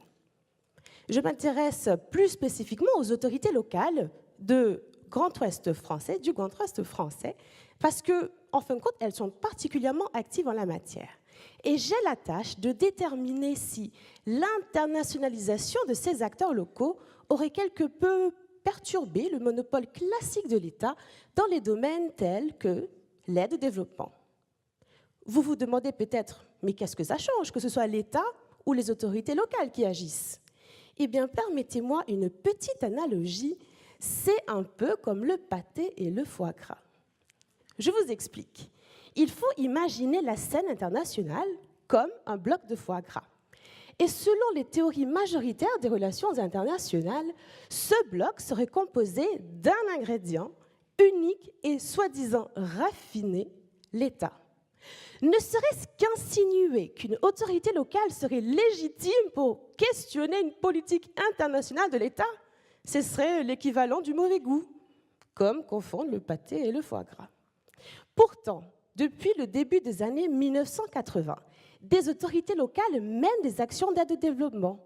Et par leur expérience et leur expertise, elles se sont imposées comme des acteurs légitimes de ce développement. Au point même qu'en 2005, les Nations Unies reconnaissaient leur rôle comme crucial pour atteindre les objectifs du millénaire pour le développement. Ainsi, ma thèse s'inscrit dans un questionnement beaucoup plus large de ce que nous tous imaginons de la gouvernance mondiale et même la gouvernance de nos pays. Serions-nous effectivement passés dans une hypothèse de pâté? À l'image d'une diversité d'acteurs, nous aurions justement donc une diversité d'ingrédients sans pour autant en perdre en qualité et en goût. Et du bon pâté, je peux vous dire, j'en ai mangé. Presque aussi bon que des rillettes. Alors, pour savoir si l'État reste le maître incontesté du monde, rendez-vous à ma soutenance dans un an. Merci. Et c'était Lorraine Stravins, qui a fait du droit au départ. Oui, effectivement. J'ai un bac plus 5 en droit de l'Union européenne et en droit international. Et du coup, tu as changé de discipline. J'ai changé de discipline tout en restant Ouais. dans l'international. Donc, en fin de compte, je me suis enrichie en termes de discipline, je dirais. Et toc, ça t'apprendra à poser des questions. Complètement débile. Après la thèse, qu'est-ce que tu aimerais faire? Je crois que tu viens des Seychelles au départ. Tout à fait. Je Ouais. viens des Seychelles et l'objectif, c'est quand même, après d'avoir acquis toutes ces compétences-là et ces connaissances-là, de rentrer aussi aux Seychelles et apporter ces connaissances et ces compétences au service de mon pays et de tous les Seychellois. Eh ben, c'est tout ce qu'on te souhaite. Merci beaucoup, Merci. Lorraine, d'avoir été avec nous sur la scène du Théâtre des Quinconces. Tu peux rejoindre ta place. On passe maintenant à Corentin Sochard, mesdames, messieurs. Corentin Sochard, 10e candidat. Il vient de Rennes 1. Il est en 3e année de thèse. Influence des symbiotes microbiens sur le comportement des insectes. Il va nous expliquer ça en 180 secondes, n'est-ce pas? Un petit signe et on t'écoute pour lancer le timer. On a tous déjà fait des rêves étranges. Mais en thèse, on pense tellement à son sujet qu'on finit par le revivre une fois endormi. Je vais vous raconter mon dernier rêve, alors installez-vous confortablement. Dans ce rêve, j'étais un puceron, agrippé à ma plante. Très vite, j'ai senti un regard posé sur moi. C'est là que je l'ai vu, le doctorant qui m'observait, avec ses grandes lunettes et sa blouse blanche. J'ai donc décidé de partir un peu plus loin sur la plante, pour être tranquille. C'est là que j'ai fait la rencontre de Bob, un autre puceron. On s'est très bien entendu. Et en discutant avec lui, j'ai appris que nous, les pucerons, on avait des bactéries qui se cachaient dans nos cellules et qui cohabitaient avec nous. Il les a appelées des symbiotes, c'est ça? Et il me racontait que ces symbiotes, qui vivaient en symbiose avec nous, pouvaient nous protéger contre des maladies ou tuer nos parasites. Plus fascinant encore, il m'a parlé de bactéries capables de modifier nos comportements. C'est pour ça qu'on était là avec Bob. On était des cobayes dans des expériences comportementales. On devait aider les chercheurs à mieux comprendre en quoi de simples petites bactéries pouvaient influencer l'évolution des espèces, en modifiant leur comportement. D'ailleurs, j'entendais le doctorant se demander en quoi les bactéries que nous avions avec Bob pouvaient modifier nos choix alimentaires. C'est comme si je vous disais que vos bactéries intestinales pouvaient choisir pour vous si vous préférez manger plutôt un bon steak ou de la salade. Pour Bob, c'était évident. Bob et moi, on avait des parents qui avaient vécu sur du trèfle, c'était cette plante-là et pas une autre. Mais bon, de toute façon, il y avait un problème de taille dans cette histoire. Bob et moi, on avait les mêmes symbiotes. Ça voulait dire qu'il y avait un gros souci, parce que pour tester l'effet d'une bactérie, il faut pouvoir comparer un puceron qui a une bactérie et un puceron qui n'en a pas. Sauf qu'on n'était pas très chaud pour perdre nos bactéries. On ne savait pas ce que ça allait nous faire. Mais bon, fallait un volontaire, donc on a tiré à la courte tige. Bon, sérieusement, j'ai perdu? Bon. Du coup, le doctorant a essayé de me rassurer. C'est une petite piqûre. Petite piqûre? Attendez. Pour vous représenter, à votre taille, c'est comme si on allait vous injecter dans le dos une aiguille de la taille de votre poing quand même. Hein. Mais bon, je vous rassure, ça s'est bien passé. Il m'a injecté des antibiotiques, j'ai perdu toutes mes bactéries. Et du coup, les descendants que j'ai eus après cette opération-là, ils n'avaient plus de symbiote. J'en avais pas passé. Et du coup, comme j'étais un peu faible après l'opération, ce qui peut se comprendre, c'est eux qui ont été testés. Et ils ont été comparés aux descendants de Bob, qui eux avaient toujours les symbiotes. Et le test était simple. Ils avaient plusieurs espèces de plantes et ils devaient choisir. Et ils sont tous allés sur le trèfle. Ça voulait dire qu'il n'y avait pas d'effet des bactéries sur les choix alimentaires. Vous en êtes vraiment certain? Lui, il s'est demandé si en réinjectant une bactérie d'un puceron qui venait d'une autre plante, ça pouvait finalement perturber le choix alimentaire. Bob me racontait qu'il avait passé plus d'1 an et demi à réinjecter des pucerons avec des bactéries d'origine différente, plus d'1 an et demi d'échecs, de modifications de protocole, pour finalement enfin parvenir à créer toutes les combinaisons de pucerons et de symbiotes qu'il voulait tester. Il allait enfin pouvoir répondre à la question que maintenant tout le monde se pose dans cette salle. Les symbiotes des pucerons influencent-ils leur comportement et leurs choix alimentaires? Mais malheureusement, je ne vais pas pouvoir répondre tout de suite à cette question, parce que c'est là que mon réveil a sonné. Sur le fil du rasoir également, Corentin Sochard. On continue tranquillement avec Corentin qui va nous raconter qu'il est au départ prévu, il était prévu que tu sois vétérinaire. Enfin, c'est ce que tu voulais faire au départ. C'est ça, c'est ce que je voulais faire en fait quand j'étais encore au lycée. Mais en fait, je me suis très vite rendu compte que être vétérinaire, ça voulait dire avoir des connaissances et les mettre en application. Mais il n'y avait pas ce côté curiosité que je pouvais assouvir. Et donc, comme c'était vraiment un moteur... C'est vrai que là, avec les pucerons, tu t'éclates. Ah bah complètement. Vraiment... Là, c'est le front de la science. Bon, je ne sais pas si dans le regard du puceron, tu retrouves la tendresse que dans le regard du chien ou du chat. Enfin, c'est bon, bref, pourquoi est-ce qu'on parle de ça, je ne sais pas. Fan de pâtisserie aussi. Oui, c'est ça.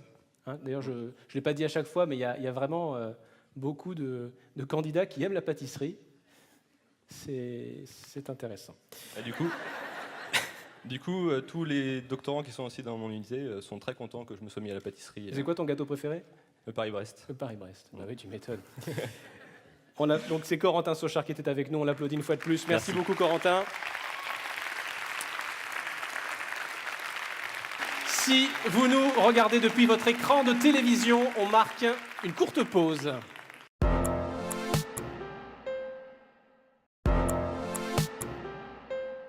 Vous êtes bien au Théâtre des Quinconces, en direct au Mans, pour assister à cette édition 2019 de ma thèse en 180 secondes, édition Bretagne-Loire. Ici, donc, 16 jeunes chercheuses et jeunes chercheurs ont accepté le défi de présenter leurs travaux de recherche en seulement 3 minutes.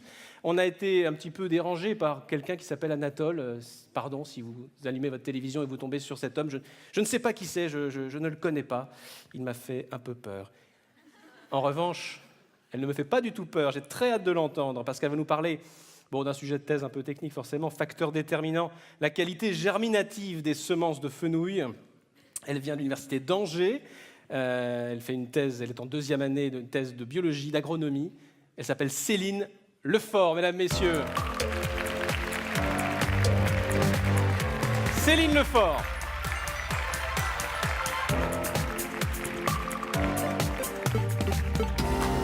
180 secondes, pas une de plus, avec comme seul soutien une diapositive. C'est la règle du jeu.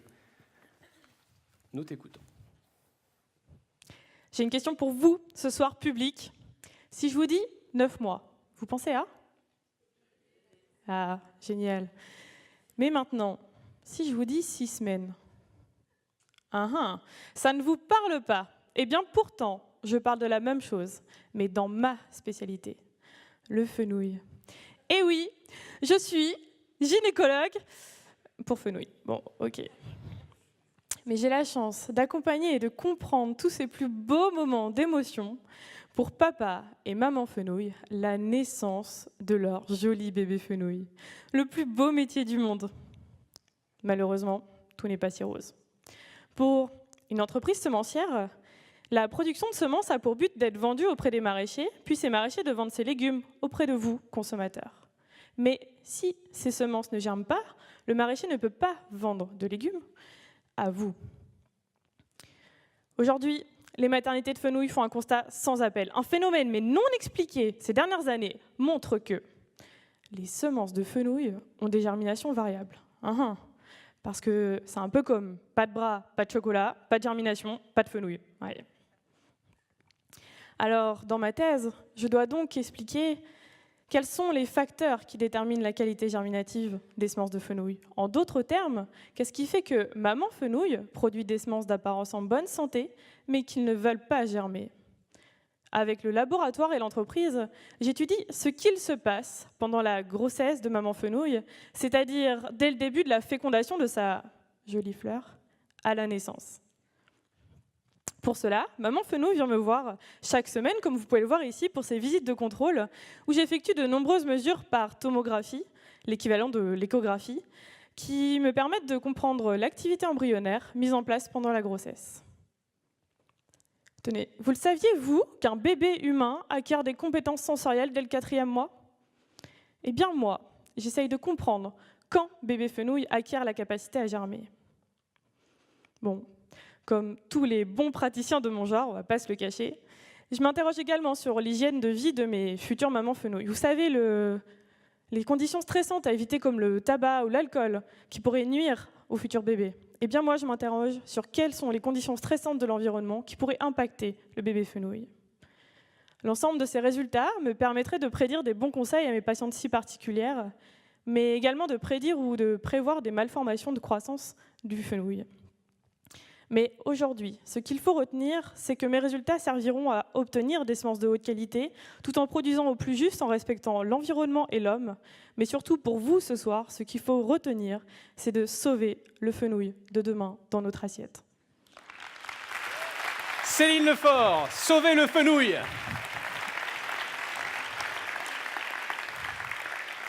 Comment s'appelle ton laboratoire, Céline? Le LEVA. Le LEVA? Oui. Il est basé à Angers. À Angers, ouais. à l'ESA, qui est dans une école d'ingénieurs. Bon, tu as été soutenu par les chercheuses et chercheurs qui composent ton laboratoire. Les gens savent que tu fais ma thèse en 180 secondes. Maintenant, oui, tu me diras. Oui. Un petit peu en direct. Tout à fait.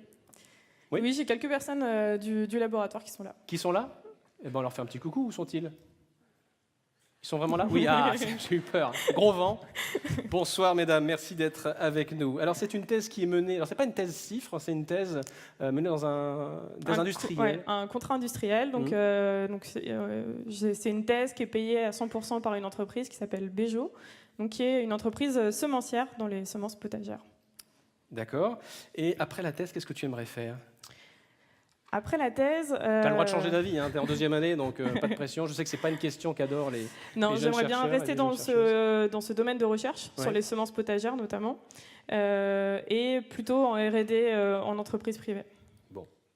Et un petit goût aussi pour la communication scientifique à signaler, puisque toi, tu n'interviens pas forcément au lycée, mais tu es déjà intervenu en école primaire. École primaire. Dans quel cadre? Donc, dans le cadre d'un congrès jeunes chercheurs, en fait, c'est expliqué en école primaire, donc des CM1, CM2 et aussi 6e, qu'est-ce que c'est la recherche, à quoi ça sert et pourquoi c'est important. Bah, c'est super, bravo à toi de passer du temps à passer la science dans ces conditions. Céline Lefort était avec nous. Merci beaucoup Céline de ton implication, de ton engagement. Tu étais la 11e à présenter ton travail de recherche. Je voudrais qu'on donne maintenant la parole à quelqu'un qui vient de l'Université Bretagne occidentale. Il travaille en génie civil. Il est en 3e année de thèse et il s'appelle Théo Venceslas. Mesdames et messieurs, il nous rejoint sur scène. Caractérisation d'écomatériaux terre-chanvre en prenant en compte la variabilité des ressources disponibles localement. Il va vous en parler en 180 secondes. N'hésite pas à bien te... Bon, comme tu veux d'ailleurs en fait. Hein. Je peux prendre 3 minutes pour m'installer. Ok. Souvenez-vous, enfants, les petits pâtés à la plage. Eh bien moi, j'en ai fait mon travail. Je passe la moitié de mes journées, les mains dans la boue, à faire des petits pâtés. Et je les mesure avec précision. Mes travaux de recherche consistent à caractériser un isolant thermique idéal pour le bâtiment. Il doit être le plus écologique et le plus performant possible. On peut le fabriquer presque partout sur Terre, avec seulement 3 ingrédients que l'on trouvera toujours localement. Il ne produit aucun déchet, il stocke beaucoup de carbone, et en plus, on peut le recycler à l'infini. C'est incroyable! Pour savoir ce que c'est, jouons à question pour un maçon. Ok, premier ingrédient. Top. Quel matériau de construction ancestral, présent à la fois dans la muraille de Chine et dans le château de Vaugirard, est a priori simple, mais très complexe, car très variable? Oui, la terre crue. Dans mes travaux, je l'étudie à différentes échelles pour en déterminer ses composants, notamment les argiles, formidable colle naturel. Ok, deuxième ingrédient. Top. Quelle plante, dont les fibres ont servi à la fabrication des cordages des plus grands bateaux, a un cousin qui se fume illégalement? Oui, le chanvre. À l'intérieur de la tige, on trouve de petites particules ressemblant au bois, très légères car pleines de porosité. C'est elles qui apporteront le pouvoir isolant. Le truc, c'est qu'il y a au moins autant de chanvre que de champ. Alors pour les différencier, j'étudie la taille des particules et leur capacité à absorber de l'eau. Mélangé à notre troisième ingrédient, l'eau, nous obtenons ce qu'on appelle une terre allégée. Maintenant, comment étudier les performances de cette terre allégée sans faire des milliards de mélanges, mais en prenant en compte cette fabuleuse diversité? Eh bien, moi qui aime jouer, j'ai fait un pari. J'ai pris mes bottes et ma pelle et je suis parti à travers toute la Bretagne et la Normandie, non pas pour les réconcilier, mais pour récolter 30 terres que j'ai déposées au sol selon un protocole précis pour en déterminer leur comportement en fonction de leur teneur en eau. Je me retrouve encore avec des petits pâtés. Mais la différence avec moi, tout petit, c'est que j'ai fait des essais en laboratoire pour exprimer exactement pourquoi mon petit pâté tient ou pas. Ajouté aux données des producteurs de chanvre, j'ai alors de quoi choisir des terres et des chanvres au comportement très différents. Et là, jackpot, je me retrouve avec 5 terres représentatives de tout l'Ouest et 3 chanvres représentatives de toute la France. Avec mes terres et mes chanvres choisis, je réalise des mélanges, puis j'étudie leurs performances. Une tenue mécanique impeccable, un pouvoir isolant au top et une capacité à gérer l'humidité étonnante. Pour assurer l'usage de mes travaux, mon projet s'effectue dans le cadre de recherche participative. Il inclut notamment des artisans. Alors pour finir, cerise sur le terreau, je travaille actuellement à développer un simple test de chantier qui permettra de déterminer quels matériaux et en quelle quantité utiliser pour garantir ses performances. La terre crue et les fibres végétales sont des matériaux utilisés depuis la nuit des temps. Mais les étudier nous enseigne une chose. La diversité est un formidable outil pour construire l'avenir. Merci. Le silence qui suit du Théo Wenceslas, c'est encore du Théo Wenceslas. Théo, tu as fait une thèse qui a été élaborée dans le cadre d'une coopérative. Comment s'appelle-t-elle? Ecopertica, donc c'est une coopérative qui est pas si loin d'ici en fait, qui se situe dans le Perche, si vous connaissez le parc naturel du Perche, qui est entre Le Mans et Alençon, pas loin. Et donc tu es tout le temps là-bas? Non, du tout. Je travaille à Lorient au laboratoire IRDL, donc j'ai d'ailleurs des super collègues qui m'ont accompagné aujourd'hui. Bonjour les super collègues de l'IRDL. Ah oui, ils sont nombreux d'ailleurs. Ça me fait très plaisir de vous avoir ici à cette finale Université Bretagne-Loire de ma thèse en 180 secondes. Théo, tu as déjà communiqué ton travail de recherche auprès d'artisans, alors donc dans un cadre différent. Ils sont comment? Ils sont plutôt rugueux? Ils ne croient pas tout ce que tu leur dis? Leurs mains sont rugueuses, oui. Oui. Non, mais dans l'approche... Dans l'approche, non, en fait, ils sont très très intéressés et ils posent des questions très très pertinentes. En fait, ce qui est vraiment intéressant dans cette communication avec des professionnels qui sont sur le terrain, c'est d'essayer en fait de retranscrire des questions qui correspondent à leur expérience manuelle, ouais, en des questions qui sont vraiment scientifiques et pointues. Et en fait, quand ça match, c'est incroyable. Voilà. C'était Théo Wenceslas qui était avec nous. Merci beaucoup Théo. Merci. On a été ravis de t'avoir avec nous pour cette présentation. Je rappelle que tu viens de l'Université Bretagne Occidentale. Le titre de la thèse du prochain candidat, c'est Ostéosarcome, analyse et simulation. Il vient de l'Université Rennes 1. Sa discipline, c'est la physique. Il est en 3e année de thèse et il s'appelle Arnaud Bardouille, mesdames, messieurs.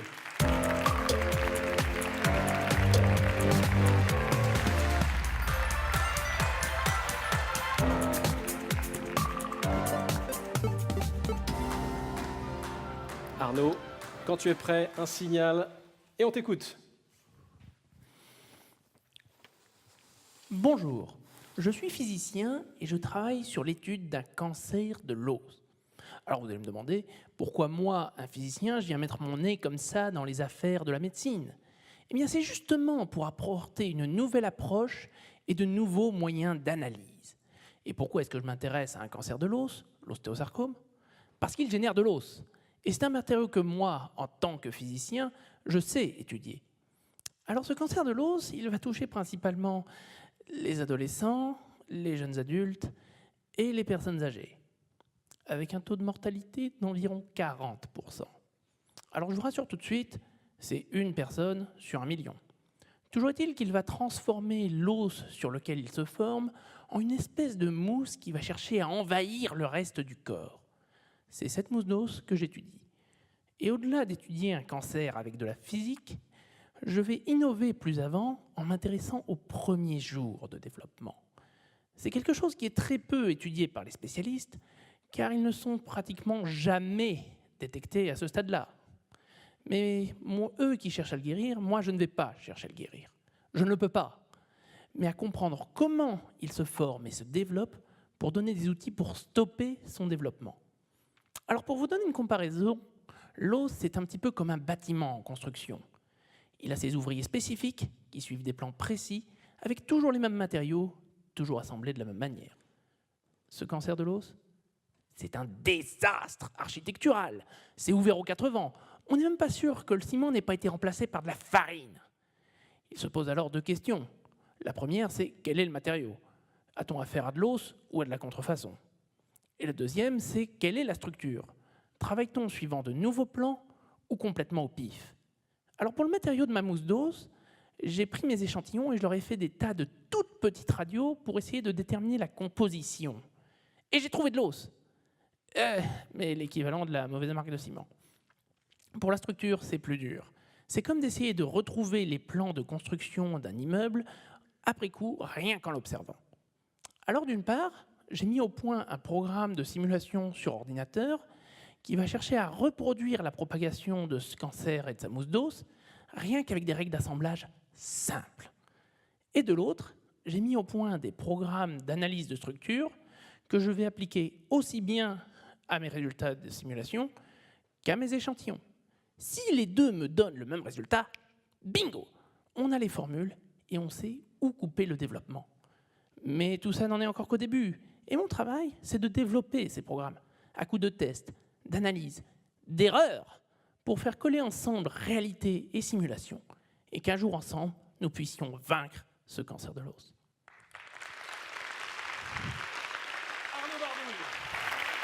Arnaud Bardouille. C'était notre 5e et dernier garçon. Donc vous pouvez continuer à l'applaudir un tout petit peu si ça vous donne envie. Oui. Donc tu viens de Rennes, je l'ai dit. Et alors toi au départ, la recherche, c'était pas du tout une évidence. C'est vraiment pas quelque chose que tu avais à l'esprit quand tu étais tout petit. C'est venu plus tard. Oh oui. Par hasard. Comment dire, je pense que j'ai fait comme beaucoup de lycéens, j'étais paumé. Tu trouves, toi, qu'ils sont paumés? Est-ce qu'il y en a beaucoup qui peuvent me dire qu'ils savent exactement où est-ce qu'ils seront dans 10 ans? Levez la main.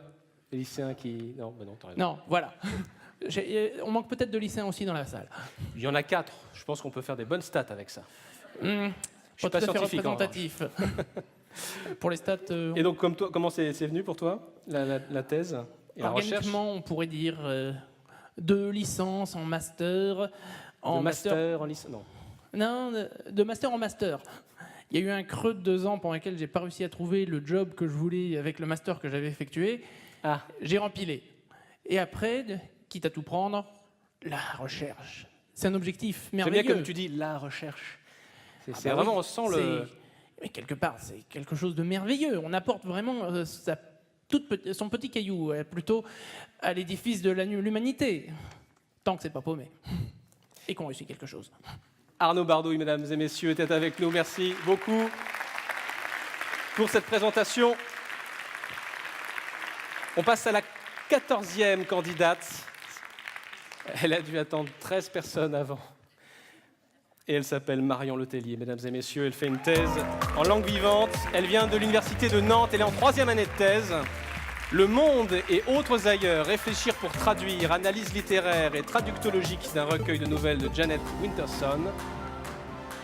Mesdames et messieurs,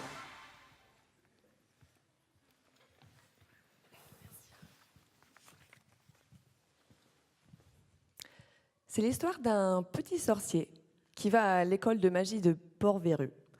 Là, le chapeau trieur peut l'envoyer à Gryffondor, sauf bouffé, corbeau-cerf ou ondulant. Traduit par Google Traduction, on peut se demander si Harry Potter aurait eu le même succès. Heureusement que le traducteur a été un poil plus créatif. C'est cette créativité qui m'intéresse et plus largement les bénéfices qui se cachent dans la pratique de la traduction. Je travaille au service de traductologie. Vous allez voir, c'est une maladie formidable qui, j'espère, va vous toucher. En traduction, on passe d'une langue à une autre. En traductologie, on étudie les processus de traduction, les facteurs qui ont pu influencer les choix du traducteur sorcier. Il y a 2 ans, j'ai commencé à travailler sur un recueil de nouvelles, Le monde de ses ailleurs, publié en 1998 par Janet Winterson, une auteure anglaise, toujours vivante. Initialement, mon travail était d'analyser, de traduire ce recueil. Sauf qu'en sciences humaines, on trouve souvent ce qu'on ne cherche pas. La pratique de la traduction m'a amenée à communiquer différemment, à faire plus attention au choix des mots, par exemple. C'est passionnant parce que quand on raconte des histoires, on traduit sa pensée, ses émotions avec des mots. Pratiquer la traduction ne pourrait-il donc pas aider les gens à voir et traduire leur expérience plus facilement? Traduire, c'est s'engager émotionnellement. Ça dépend de ce qu'on traduit. Si on traduit un mode d'emploi de micro-ondes, on ne va peut-être pas investir ses émotions. Cet engagement, on pourrait le vérifier avec les neurosciences qui permettent d'observer le cerveau quand on lit. Pourquoi ne pas aller voir ce qui s'y passe au moment de la traduction, qui est à la fois lecture, écriture et création?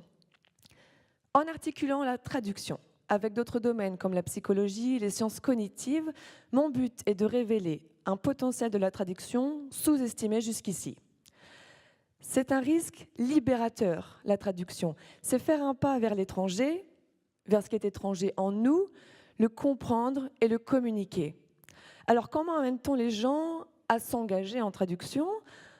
En trouvant bien ces mots, MOT, J'organise un atelier de traduction et je choisis des textes qui font appel à la créativité. C'est un jeu, la traduction. On résout des problèmes, enfin on essaye. Les problèmes deviennent des opportunités d'être créatifs. C'est surtout ça qui est magique. On passe d'une activité scolaire à une pratique ludique qui peut sensibiliser au langage, développer des réflexes de communication, voire même peut-être, j'espère, être introduite en art-thérapie. C'est finalement une nouvelle traduction de la traduction. Merci beaucoup. Marion Letellier. C'était de qui, la diapositive? J'ai pas eu le temps de remercier ma petite sœur, mais je vais le faire maintenant. Ah, d'accord. C'est ma petite sœur qui a fait ces magnifiques dessins. Merci Salut. Chloé. Vous avez la chance, chers candidates et candidats, vous avez dans vos connaissances plein de gens qui savent très bien dessiner, c'est très utile, manifestement. Marion, tu as une vraie passion pour l'Angleterre, évidemment, compte tenu notamment de ton sujet, on l'avait entendu. Tu as passé 2 ans là-bas, où ça? Oui, tout à fait, à Nottingham, à peu près au milieu. Ouais, et tu faisais quoi? Qu'est-ce que tu as fait pendant 2 ans? Alors en fait, j'enseignais le français à l'université de Nottingham et donc je faisais ma thèse en parallèle. Et c'était intéressant pour moi parce que j'avais des cobayes, moi aussi là-bas, et j'ai pu travailler aussi par moments avec mes étudiants là-bas qui apprenaient le français. Donc c'était une vraie opportunité. Effectivement. Et tu as un hobby qui n'est pas banal, donc j'avais envie qu'on l'évoque. Oui, je sais, mais bon, fallait pas m'en parler. C'est vrai. Bon, ça reste dans la peinture, dans les arts graphiques, c'est de l'enluminure. Voilà. C'est la peinture du Moyen-Âge. Pour ceux ou celles qui ne sont pas adeptes, c'est de la peinture sur parchemin. Et j'imagine que ça va bien délassé au moment où tu veux sortir la tête de l'eau par rapport à ta thèse. C'est un moyen de souffler. Oui, tout à fait. Hein. Oui. Ça permet de se détendre, mais comme la traduction est partout, on se rend compte qu'elle est aussi en enluminure parce qu'on est obligé d'interpréter les sujets. À l'époque, on avait une connaissance des animaux un petit peu mitigée, donc il faut parfois se demander est-ce que c'est un lion, est-ce que c'est un chien, est-ce que c'est un chat. C'est une autre forme de traduction, en fait. Tout à fait, très bien. Merci beaucoup Marion Letellier d'avoir été sur la scène du théâtre des Quinconces, ici au Mans. Si vous nous rejoignez sur les réseaux sociaux et sur YouTube en particulier, vous êtes bien donc à cette finale de ma thèse en 180 secondes édition Bretagne-Loire. Et on s'achemine tranquillement vers la fin de cette édition, puisque nous passons maintenant à l'avant-dernière candidate qui s'appelle Mathie Nashberg. Mesdames, Messieurs, elle nous rejoint sur scène. Développement d'un piège à tumeur à base d'acide hyaluronique et de fibroïne de soie pour le traitement du glioblastome. Elle vient de l'université d'Angers. La discipline, ce sont les sciences pharmacologiques et c'est la 3e année de sa thèse, de son doctorat.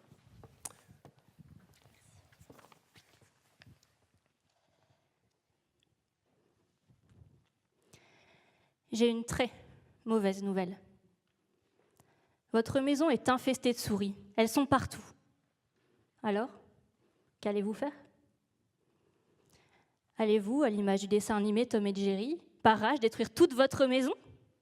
Mais souvenez-vous, à la fin de l'épisode, la souris est toujours là.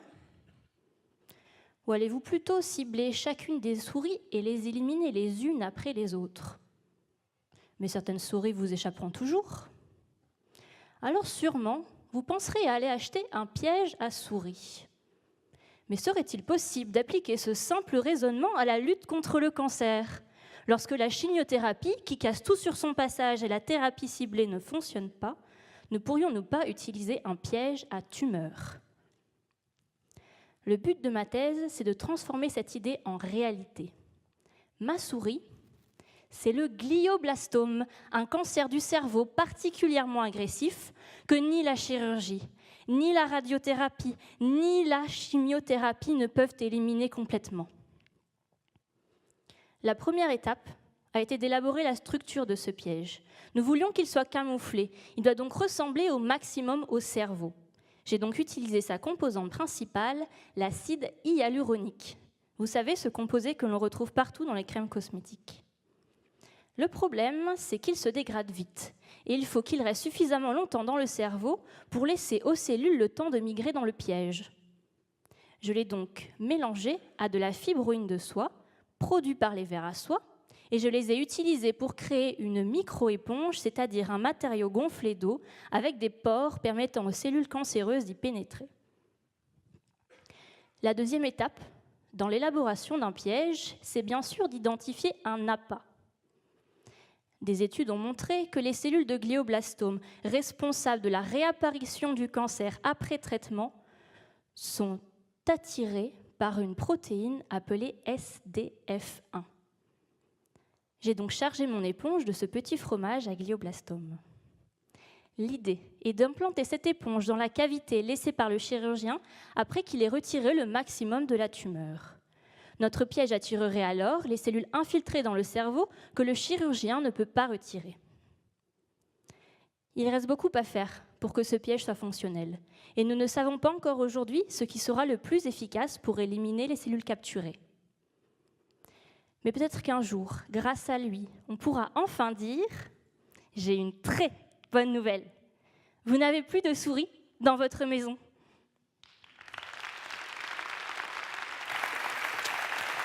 Matti Nashberg. Les travaux que tu nous as présentés s'intègrent dans un grand programme européen, dont on peut dire un petit mot peut-être. Oui, donc je suis une étudiante Nanophare, donc c'est un programme européen qui est entre 6 universités, entre l'Espagne, la France, l'Angleterre et la Belgique. Donc j'ai la chance d'être en co-tutelle entre Angers et Saint-Jacques-de-Compostelle. Tu t'y rends de temps en temps? Oui, souvent. Ouais. Ça a beaucoup de temps à passer à faire des allers-retours. Oui, mais bon, ça fait partie... c'est ça. Voilà, c'est toujours un plaisir d'aller voir les amis à Saint-Jacques. Alors, on l'a senti en t'écoutant, que tu avais beaucoup de passion à transmettre cette connaissance, ces contenus de science. C'est quelque chose que tu envisages un jour d'en faire un métier, de passer la science comme ça? Oui, alors c'est quelque chose que j'ai toujours aimé faire dans les conférences, parler à d'autres scientifiques et discuter après, etc. Mais avec ma thèse en 180 secondes, je me suis rendu compte qu'avoir un public novice était encore plus intéressant. Et c'est vrai que si je pouvais me diriger vers ce genre de métier, ça me plairait beaucoup. C'est tout le mal qu'on te souhaite. Matti Nashberg, merci beaucoup d'avoir été des nôtres pour cette présentation. Merci à toi.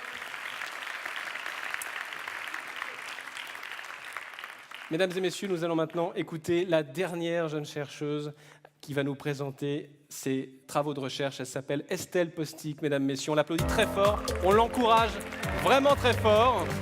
Elle vient d'Agrocampus Ouest. Sciences agronomiques, c'est son univers disciplinaire. Elle est en 2e année de thèse. Protection intégrée contre les pucerons des fraisiers, comprendre l'écologie des espèces pour optimiser l'efficacité des auxiliaires. Estelle, quand tu es prête, un signe en régie et on t'écoute.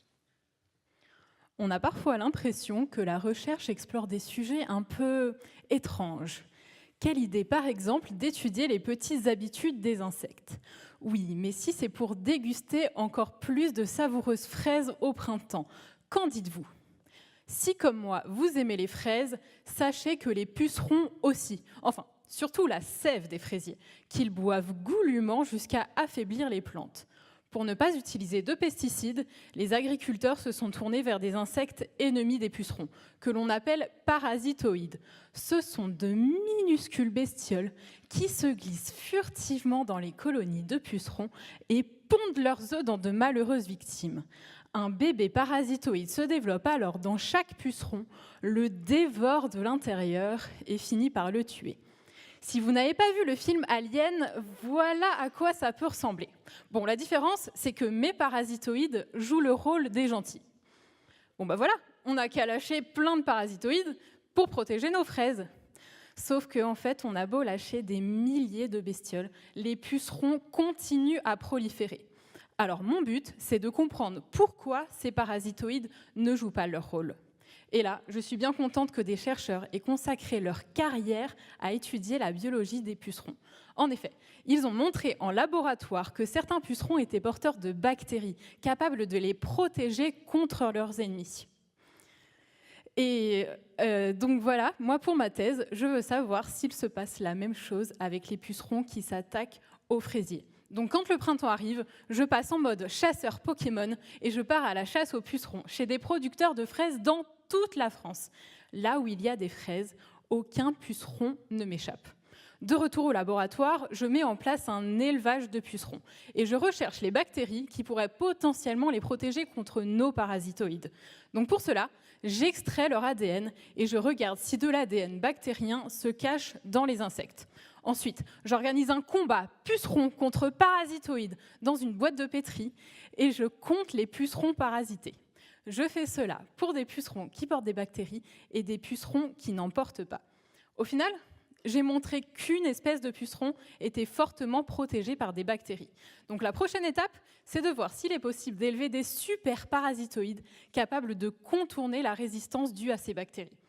Donc cette histoire, c'est un exemple de la complexité du vivant. On veut remplacer des pesticides par des insectes. Parfait! Mais on se rend compte que le parcours est semé d'embûches.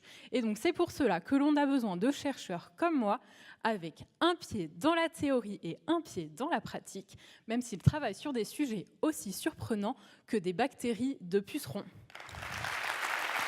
Estelle Postic, un tonnerre d'applaudissements pour Estelle qui a attendu 15 pitchs.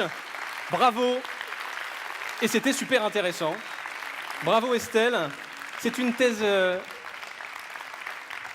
cifre que tu mènes également. Dans quelle société ou quel univers ? Donc oui, c'est une thèse CIFRE qui est financée par l'Association des organisations de producteurs nationales de fraises. Donc je travaille pour les producteurs de fraises de France. Et tu es amené à communiquer auprès d'eux de la même manière que Théo tout à l'heure Oui. Ça se fait dans quel cadre ?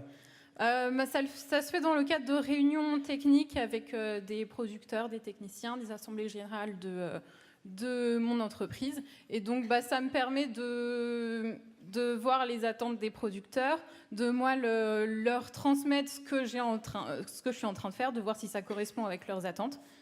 Ok, merci beaucoup pour cette présentation. Mesdames et messieurs, si vous nous suivez depuis votre poste de télévision, on marque une pause. On se retrouve à 22h pour les résultats de cette édition de ma thèse en 180 secondes. Les membres du jury reviendront sur scène pour annoncer les résultats. Bravo encore une fois Estelle, bravo aux 16 jeunes chercheuses et jeunes chercheurs de s'être livrés à cet exercice. Et on se retrouve à 22h si vous nous suivez depuis votre poste de télévision.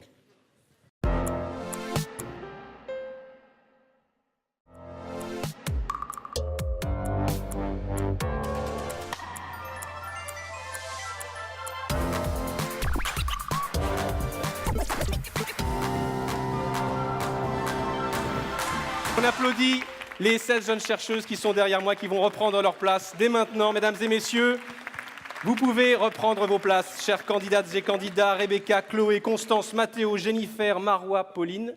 Voici un micro que je prends bien volontiers, merci beaucoup. Maxence, Lorraine, Corentin, Céline, Théo, Arnaud, Marion, Mathie et Estelle étaient donc ces jeunes chercheuses et jeunes chercheurs qui se sont livrés à cet exercice compliqué de présenter des travaux de recherche de plusieurs années en seulement 3 minutes. Si vous nous suivez sur les réseaux sociaux, restez, parce qu'on va maintenant passer à la délibération du jury, ou plus exactement au résultat de cette délibération.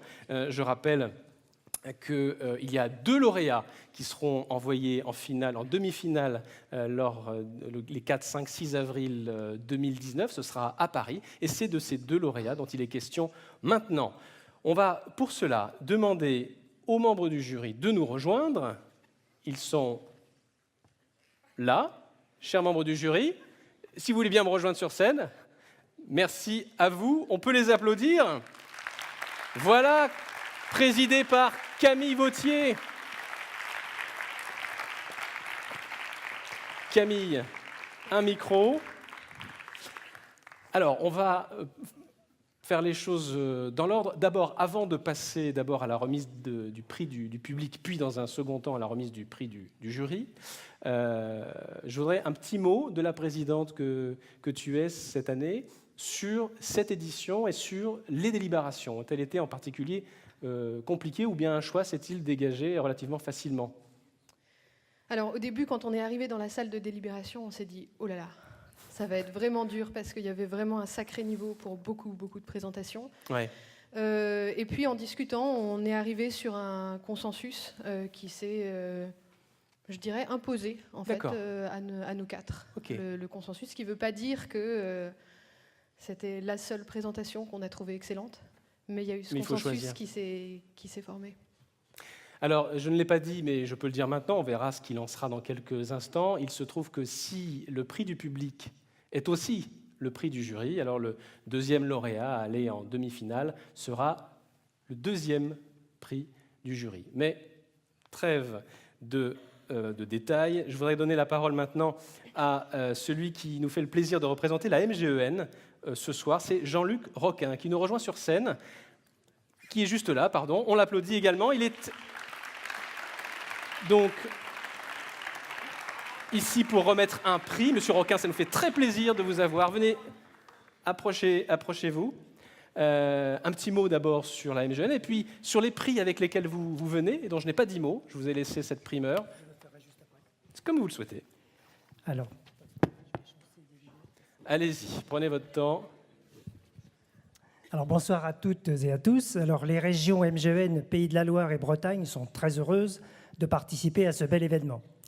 Acteur global de santé, MGEN est une mutuelle santé et prévoyance référencée par le ministère de l'Éducation nationale, mais aussi par 6 autres, dont l'enseignement supérieur, la recherche et l'innovation. Nous avons des liens forts avec l'Université du Mans depuis plusieurs années. 2 conventions nous lient à nouveau depuis septembre 2018. Un partenariat national intègre également un dispositif innovant de formation de nos militants avec un processus de validation d'acquis d'expérience. Aujourd'hui, notre mutuelle est en capacité d'apporter des solutions à tous, y compris aux structures de l'économie sociale et solidaire, grâce à nos contrats collectifs adaptés. Président départemental du groupe MGEN, accompagné de ma collègue déléguée Madame Villotto, nous sommes très heureux de participer à cette remise de prix et avoir ainsi l'occasion de vous assurer de notre intérêt et de notre soutien durable dans vos actions, dont celle-ci est un très bel exemple. Nous adressons toutes nos félicitations à tous les participants pour leur performance, la qualité de leur travail et un grand bravo aux 2 lauréats que nous allons bientôt connaître. Merci beaucoup, Monsieur Roquin. Madame la Présidente, je vais vous demander d'avancer un petit peu.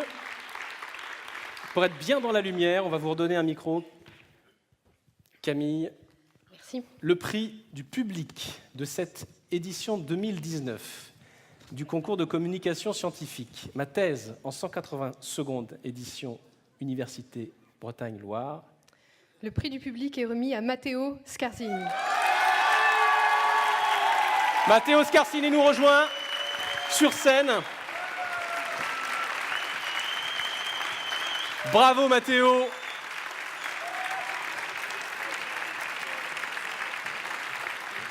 Bravo, prix du public donc. Voilà, le trophée de ma thèse en 180 secondes. Et, bien sûr, on va vous redonner un micro, Monsieur Roquin. Alors, je suis très heureux de vous remettre ce prix du public, un prix qui est remis conjointement par MGEN et CASDEN d'une valeur globale de 800 €. Eh bien, c'est bien, et c'est super même. Merci beaucoup pour ce cadeau. Matteo Scarsini qui a présenté donc une thèse « Implication des facteurs de transcription dans la réorientation métabolique chez les diatomées ». On va, Matteo, te demander, non pas de pousser une deuxième chanson, quoi, si tu le souhaites. Non, je veux dire merci à l'université, merci bien à mon équipe et à mon labo, merci à la ville du Mans. J'ai un petit rose orange pour ça, pour un petit cadeau pour la ville. Et merci à ma copine qui m'a aidé avec le dessin et m'a supporté. Merci à vous tous, en fait. Prix du public. Grazie. Tu restes avec nous, bien sûr, pour la photo finish. On va demander, chère Camille Vautier, présidente de ce jury, on va demander maintenant à un deuxième partenaire, avant d'annoncer tout de suite le prix. Ça va? Bien. On va demander donc à Isabelle Imbach de la CASDEN de nous rejoindre, sous vos applaudissements également, parce qu'elle vient, elle aussi, avec un beau prix, un beau cadeau. Merci d'être avec nous et merci d'être partenaire de cette édition, une fois encore. Merci. Bonsoir à tous. Voilà, donc la CASDEN, née en 1951, comme caisse d'aide sociale à l'éducation nationale a été créée par des enseignants pour des enseignants, dans le but de fédérer leurs épargnes afin d'en bénéficier entre eux. En 2019, la CASDEN est la banque coopérative de la fonction publique. Donc, fonction publique hospitalière, fonction publique d'État et fonction publique territoriale. La CASDEN est également très impliquée dans la diffusion de la culture scientifique comme partenaire du CNRS et auprès de la CPU. Et c'est tout naturellement aujourd'hui, également avec mon homologue Isabelle Bargouin pour la région Bretagne et pour ma part région Pays de la Loire, que nous sommes heureux d'être ici ce soir pour soutenir les doctorants et leurs recherches durant donc, ces 3 années. Voilà. Mais merci encore de votre présence. Je vais vous reprendre le micro juste pour l'annonce et ensuite vous, bien sûr, Camille, attention, vous aviez très bien fait le roulement de tambour, chers amis, je veux bien que vous le refaisiez. Donc, prix du jury cette fois-ci, 2e lauréat à être envoyé donc en demi-finale, Camille. Le prix du jury est attribué à Théo Vinceslas. Théo Vinceslas.